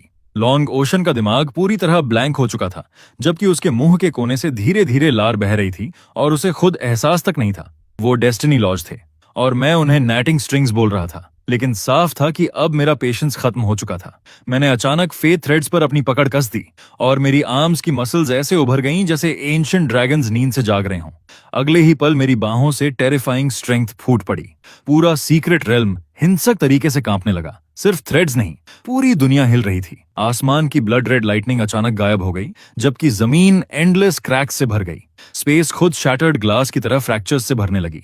लेकिन सबसे हॉरिफाइंग चीज थी तुनतियन का विशाल बॉडी। फेट थ्रेड्स के जरिए मैं उसे धीरे धीरे हेवन से जबरदस्ती नीचे खींच रहा था। मेरे पैरों के नीचे की जमीन गहराई तक धंस गई, जबकि मैंने अपनी आर्म्स पूरी लिमिट तक स्ट्रेच की और फिर धीमी आवाज में कहा, ब्रेक। अगले ही पल क्रैक! वो आवाज हवा में नहीं गूंजी, वो सीधे सबकी सोल्स के अंदर एक्सप्लोड हुई। फिर उसके बाद सैकड़ों, हजारों, काउंटलेस स्नैपिंग साउंड्स लगातार गूंजने लगे। डेस्टिनी थ्रेड्स जो एग्जिस्टेंस और फेट को रिप्रेजेंट करते थे, उन्हें सबसे प्योर, वायलेंट और अनरीजनेबल तरीके से डिस्ट्रॉय किया जा रहा था। मैं उन्हें सिर्फ रॉ फोर्स से फाड़ रहा था। तोंतियन ऐसा लग रहा था जैसे एक साथ लाखों जायंट हैमर्स ने उसे दे मारा हो। उसके विशाल बॉडी पर तुरंत क्रैक्स फैल गए, जबकि उसके मुंह से ब्लड एसेंस फूट पड़ी और पहली बार उसकी आवाज में फियर और पैनिक दिखाई दिया। उसी पल लॉन्ग एशियन आखिर पूरी तरह टूट गया। वो अचानक घुटनों पर गिर पड़ा और बिना अपनी डिग्निटी की परवाह किए लगातार मेरी तरफ कोटो करने लगा। बाकी जीनियस ने यह देखा तो जैसे उन्हें सर्वाइवल की आखिरी उम्मीद मिल गई हो। एक एक करके सब मेरे सामने घुटनों पर गिर पड़े और डेस्परेटली मर्सी की भीख मांगने लगे। उस समय वो होली सन्स या होली मेडन्स नहीं रह गए थे। वो सिर्फ ऐसे मॉर्टल्स थे जिनका फेथ किसी मिरेकल से भी परे मौजूद चीज के सामने डर से टूट चुका था। लेकिन तब तक डेमोनिक इमॉर्टल पूरी तरह इंसेन हो चुका था। सबको मेरे सामने घुटनों पर झुकते देखकर उसके अंदर बची आखिरी सैनिटी भी ह्यूमिलिएशन और टेरर से फट गई। उसने पागलों की तरह चीखते हुए कहा, मॉन्स्टर, तुम एक मॉन्स्टर हो। अगर मैं नहीं बच सकता तो ये दुनिया, ये ब्लड सैक्रिफाइसेस, और तुम भी मेरे साथ दफन हो जाओगे। उसकी बात खत्म होते ही उसने खुद को सीक्रेट रेल्म के आसमान में दे मारा। अपनी शैटर्ड सोल को हेवन एंड अर्थ के लिए सैक्रिफाइस बनाते हुए वर्ल्ड डिस्ट्रॉइंग एनाइलेशन फॉर्मेशन को जबरदस्ती एक्टिवेट कर दिया। पूरा सीक्रेट रेल्म उसी पल अपने अंत की तरफ कोलैप्स होने लगा। आसमान टूटे हुए ग्लास की तरह बिखर गया, जिसके पीछे ठंडी और लाइफलेस वॉइड दिखाई देने लगी, जबकि जमीन तेजी से अंदर की तरफ धंसने लगी। सीक्रेट रेल्म के सेंटर में काउंटलेस स्पेशल लॉज के फ्रैगमेंट्स से बना एक जाइगैंटिक ब्लैक ग्राइंडिंग व्हील धीरे धीरे प्रकट हुआ। हर बार जब वो घूमता, उसके आसपास एंडलेस स्पेशल क्रैक्स खुल जाती, जैसे किसी मॉन्स्ट्रस मीट ग्राइंडर की ब्लेड्स हों। माउंटेन्स, रिवर्स, फॉरेस्ट्स, प्लांट्स, जो भी उसके संपर्क में आता, वो उसी पल डिस्ट्रॉय हो जाता। चू तियनको और चू चानियाओ चारों तरफ से आती स्पेस स्लैशेस का डेस्परेटली सामना कर रहे थे। उनके चेहरे एग्जॉस्शन से पहले ही सफेद पड़ चुके थे। जहां तक मेरी बात थी, मैंने सबसे पहले नीचे अपने उस आधे भरे सैक की तरफ देखा जिसमें मैंने इतनी मेहनत से 10,000 ईयर लिविंग स्पिरिट सॉइल भरी थी। मेरे दिमाग में बस एक सिंपल थॉट था, पहले सैक ठीक से बांधूं, फिर इस पागल जगह से निकलूं। लेकिन किसे पता था कि जैसे ही मैं नीचे झुका, उसी पल एक वायलेंट स्पेशल स्टॉर्म मेरी साइड से रोरिंग करती हुई निकल जाएगी। मुझे तो उसका कोई असर नहीं हुआ, लेकिन मेरे पैरों के पास रखा हार्वेस्ट ब्रांड वाला सैक उसी पल उड़ गया। वो आधा भरा हुआ सैक और उसके अंदर मौजूद ग्लोइंग 5 कलर्ड स्पिरिट सॉइल हवा में किसी चमकते रेनबो की तरह उड़ी और सीधे पास मौजूद एक डीप ब्लैक स्पेशल क्रैक के अंदर समा गई। उसके तुरंत बाद वो क्रैक बंद भी हो गई। मेरी आधी स्पिरिट सॉइल चली गई, यहां तक कि सैक भी गायब हो गया। उस पल जैसे समय रुक गया। स्पेस कोलैप्स हो रही थी, जमीन टूट रही थी। ईविल इमॉर्टल पागलों की तरह हंस रहा था, जबकि चू चानियाओ निराशा में चिल्ला रहा था। लेकिन मेरी दुनिया में सिर्फ एक चीज बची थी, मेरा फर्टिलाइजर चला गया था। अगले ही पल मेरे शरीर के अंदर से ऐसी मर्डरस ऑरा जागी जो उस वर्ल्ड डिस्ट्रॉइंग ग्राइंडर से भी 10,000 गुना ज्यादा टेरिफाइंग थी। ब्लैक ग्राइंडिंग व्हील घूमना बंद कर गया। स्पेस खुद पूरी तरह फ्रीज हो गई, यहां तक कि ईविल इमॉर्टल की हंसी भी अचानक रुक गई, जैसे किसी ने उसका गला पकड़ लिया हो। वहां मौजूद हर इंसान ने अपनी सोल की गहराई से एक इनडिस्क्राइबेबल टेरर महसूस किया। मैंने धीरे धीरे अपना सिर उठाया। मेरी आंखें जो पहले शांत और साफ थीं, अब ब्लड कलर्ड डार्कनेस से भरी एंडलेस अबिस बन चुकी थीं। मैंने आसमान में मौजूद ब्लैक ग्राइंडिंग व्हील और उसके पीछे कांप रहे ईविल इमॉर्टल की तरफ ठंडी नजरों से देखा। फिर एक सेंटेंस बोला जिसके हर शब्द में टेरिफाइंग प्रेशर भरा हुआ था, मेरी सॉइल वापस करो। ये कहते ही मैंने धीरे धीरे अपनी राइट फिस्ट बंद की। मेरी बोन्स और मसल्स के ग्राइंड होने की आवाज ऐसी थी जैसे खुद यूनिवर्स जन्म ले रहा हो। उसके बाद मुझे लॉज, टेक्निक्स या फॉर्मेशंस की बिल्कुल परवाह नहीं रही। मैंने बस सबसे सिंपल काम किया, अपना पूरा गुस्सा एक ही पंच में भर दिया। बहुत हो गया तुम्हारा नॉनसेंस, ये लो। जिस पल वो पंच निकला, मेरी फिस्ट के सामने की दुनिया बिना किसी वजह के अचानक गायब हो गई। लाइट गायब हो गई, साउंड गायब हो गई, यहां तक कि स्पेस और टाइम तक डिसअपियर हो गए। मेरी फिस्ट के अंत में सिर्फ प्योर डार्कनेस का एक टाइनी होल बचा था, जैसे एब्सोल्यूट नथिंगनेस खुद एग्जिस्टेंस में उतर आई हो, सिर्फ अपने आसपास की हर चीज को डिनाई करने के लिए। और फिर स्पेशल लॉज के फ्रैगमेंट से बना वो वर्ल्ड डिस्ट्रॉइंग ग्राइंडर। जैसे ही मेरे पंच को छुआ, वहां कोई एक्सप्लोजन नहीं हुआ, कोई वायलेंट साउंड नहीं हुई, यहां तक कि रेजिस्टेंस तक नहीं हुई। वो बस चुपचाप किनारों से मिटना शुरू हो गया। फिर वो ब्लैक वॉइड सीधे इविल इमॉर्टल तोनतियन को छू गई, उस अस्तित्व को जिसने पूरे 10,000 साल तक प्लॉटिंग और स्कीमिंग की थी। वो एंशिएंट इविल इमॉर्टल जिसने पूरे तियनलान रेल्म के सबसे बड़े जीनियसेस को लगभग स्लॉटर कर दिया था, चीखने तक का मौका नहीं पा सका। उसके कार्मा, मेमोरीज और एग्जिस्टेंस के हर निशान के साथ उसे पूरी तरह नथिंगनेस में क्रश कर दिया गया। वो एशेज में नहीं बदला, उसे सीधे इरेज कर दिया गया। लेकिन मेरा पंच अभी खत्म नहीं हुआ था। ग्राइंडर और इविल इमॉर्टल को मिटाने के बाद वो सीधा सीक्रेट रेल्म की बैरियर से जा टकराया। क्रैक! एक तेज आवाज गूंजी जिसने सबकी सोल्स तक हिला दी, और अगले ही पल पूरा ब्लड रेड स्काई टूटे हुए ग्लास की तरह बिखर गया। बिलियंस ऑफ ब्लैक क्रैक्स पूरे सीक्रेट रेल्म में फैल गईं। फिर अगले ही सेकंड वो पूरा मिनिएचर वर्ल्ड अंदर से सिर्फ मेरे एक पंच की वजह से डिस्ट्रॉय हो गया। फ्रैगमेंटेड स्पेस हर दिशा में बिखर गई, जबकि सबके पैरों के नीचे की जमीन गायब हो गई। सारे सर्वाइवर्स एक साथ नीचे गिरे, और जब उन्होंने दोबारा आंखें खोली तो वो सेंट्रल स्टेट के फॉलन इमॉर्टल वैली में फेंके गए पुराने सैक्स की तरह जमीन पर आकर गिरे। आसमान के ऊपर एक इनॉर्मस ब्लैक होल दिखाई दे रहा था, जैसे किसी ने हेवन का एक हिस्सा जबरदस्ती उखाड़कर हटा दिया हो। सिर्फ उसे देखना ही टेरिफाइंग था। लॉन्ग ओशन, याओची की होली मैडेन, चू तियान को सब जमीन पर फैले हुए कांप रहे थे। ब्लैक होल की तरफ नजर उठाने तक से उनके अंदर हॉरर भर जा रहा था। लेकिन उसी समय रबल के बीच से कपड़ों से धूल झाड़ने की आवाज आई। मैं गालियां बड़बड़ाते हुए ब्रोकन स्टोन्स के ढेर से खड़ा हुआ, और मेरे हाथ में अब भी हर्वेस्ट ब्रांड लिखा हुआ फटा हुआ आधा सैक था। सैक का ओपनिंग पूरी तरह फट चुका था और उसके अंदर कुछ नहीं बचा था। मैंने नीचे सिर झुकाकर उसे देखा, फिर आसपास के रूइंड सराउंडिंग्स की तरफ नजर डाली। जितना ज्यादा सोचता उतना ज्यादा गुस्सा आता। धत्त तेरे की, कैसा ट्रैश सीक्रेट रेल्म था वो। सॉइल बेकार थी, ऊपर से हवा भी पागलों जैसी तेज थी। आधे दिन की मेहनत पूरी वेस्ट हो गई। ये कहने के बाद मैंने कैजुअली उस फटे हुए सैक को फेंक दिया, अपनी हो उठाई जिसे मैंने शुरू से अंत तक छोड़ा तक नहीं था, और वापस मुड़कर चल पड़ा। जैसे ही मैं आगे बढ़ा, जमीन पर पड़े सारे होली सन्स और होली मेडन्स ऐसे पैनिक में पीछे रेंगने लगे जैसे उन्होंने कोई गोस्ट देख लिया हो। मैं जितना एक कदम आगे बढ़ाता वो उतना पीछे हट जाते। आखिर पूरा फॉलन इमॉर्टल वैली मेरे लिए खुद ब खुद एक विशाल रास्ता खोलकर खड़ा हो गया। हर कोई अपनी कमर 90 डिग्रीज तक झुकाए सिर नीचे किए खड़ा था, इतनी खामोशी में कि कोई जोर से सांस लेने की हिम्मत तक नहीं कर रहा था। ऐसा लग रहा था जैसे मॉर्टल्स के बीच चल रहे किसी एंशिएंट गॉड को विदा किया जा रहा हो। चुतियन को और चू चोंग जाओ जल्दी से जमीन से उठे और मेरे पीछे पीछे चलने लगे। चलते चलते चू चोंग जाओ की आंखें और ज्यादा चमकने लगी। पहले उसने मेरी पीठ की तरफ देखा जहां मैं अपनी हो घसीटते हुए चल रहा था, फिर उसने सिर उठाकर आसमान में मौजूद इनॉर्मस ब्लैक होल को देखा। ऐसा लगा जैसे उसके दिमाग के अंदर थंडर एक्सप्लोड हुआ हो और उसे अचानक एनलाइटनमेंट मिल गई हो। कौन सा सोर्ड पाथ, कौन से लॉज, कौन सी डिवाइन एबिलिटीज, ये सब मीनिंगलेस हैं। एब्सोल्यूट स्ट्रेंथ के सामने हर ट्रिक और टेक्निक सिर्फ इल्यूजन है। उसके होंठ बुरी तरह कांप रहे थे, जबकि एक्साइटमेंट से उसका पूरा शरीर हिल रहा था। वो लगातार खुद से बड़बड़ाता जा रहा था। अब समझ आया। दाओ gave birth to one, one gave birth to two, two gave birth to three, and three gave birth to all things. लेकिन all things का origin, क्या वो हमेशा से वही नहीं था? यही है, यही असली आंसर है। उसी दिन से उसने तय कर लिया कि वो अब सोर्ड्समैनशिप प्रैक्टिस नहीं करेगा। उसकी जगह वो आयन उठाएगा और अपनी सारी स्पिरिचुअल एनर्जी फिजिकल बॉडी मजबूत करने में लगाएगा। वहीं दूसरी तरफ मुझे उसकी किसी स्ट्रेंज रियलाइजेशन से कोई मतलब नहीं था। मेरे दिमाग में सिर्फ वही आधा सैक घूम रहा था जो उड़ गया था। जब तक मैं चीनियन सेक्ट के माउंटेन्स के पीछे मौजूद छोटे कोर्टयार्ड में वापस पहुंचा, तब तक आसमान अंधेरा हो चुका था। 10,000 ईयर स्पिरिट सॉइल का आधा सैक खो देने की वजह से मेरा मूड बेहद खराब था। लेकिन जब मैंने फटे हुए सैक को उलट पलट कर देखा तो सबसे नीचे से 5 क्लर्ड स्पिरिट सॉइल की छोटी सी हैंडफुल अचानक बाहर गिर पड़ी। वो ज्यादा नहीं थी, लेकिन कुछ न होने से तो बेहतर थी।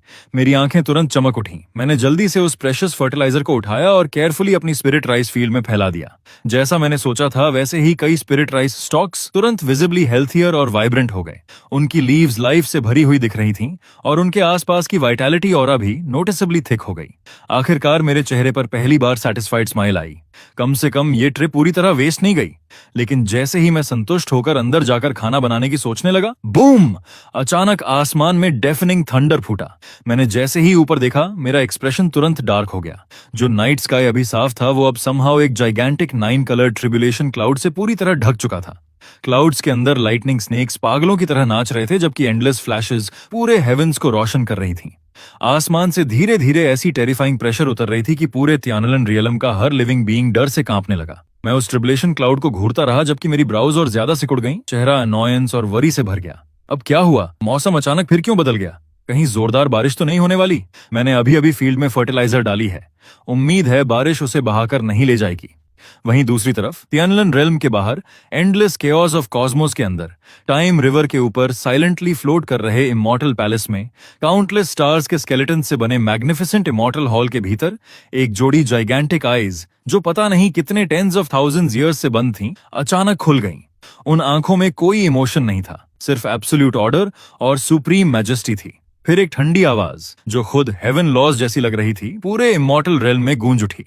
लोअर रेल्म में किसी ने प्योर फिजिकल स्ट्रेंथ से कार्मिक लॉज के वेब को डिस्ट्रॉय कर दिया, जिसे मैंने पर्सनली एस्टैब्लिश किया था। बहुत पहले मैंने उस वर्ल्ड से बॉडी कल्टीवेशन का पाथ खुद काट दिया था। फिर वहां ऐसा बीइंग कैसे पैदा हुआ? उसे जिंदा रहने की अनुमति नहीं दी जा सकती। मेरा डिक्री जारी करो, great 9 heavens divine lightning formation activate करो और उस वर्ल्ड को पूरी तरह पर्ज कर दो। कर्मा को करेक्ट करो।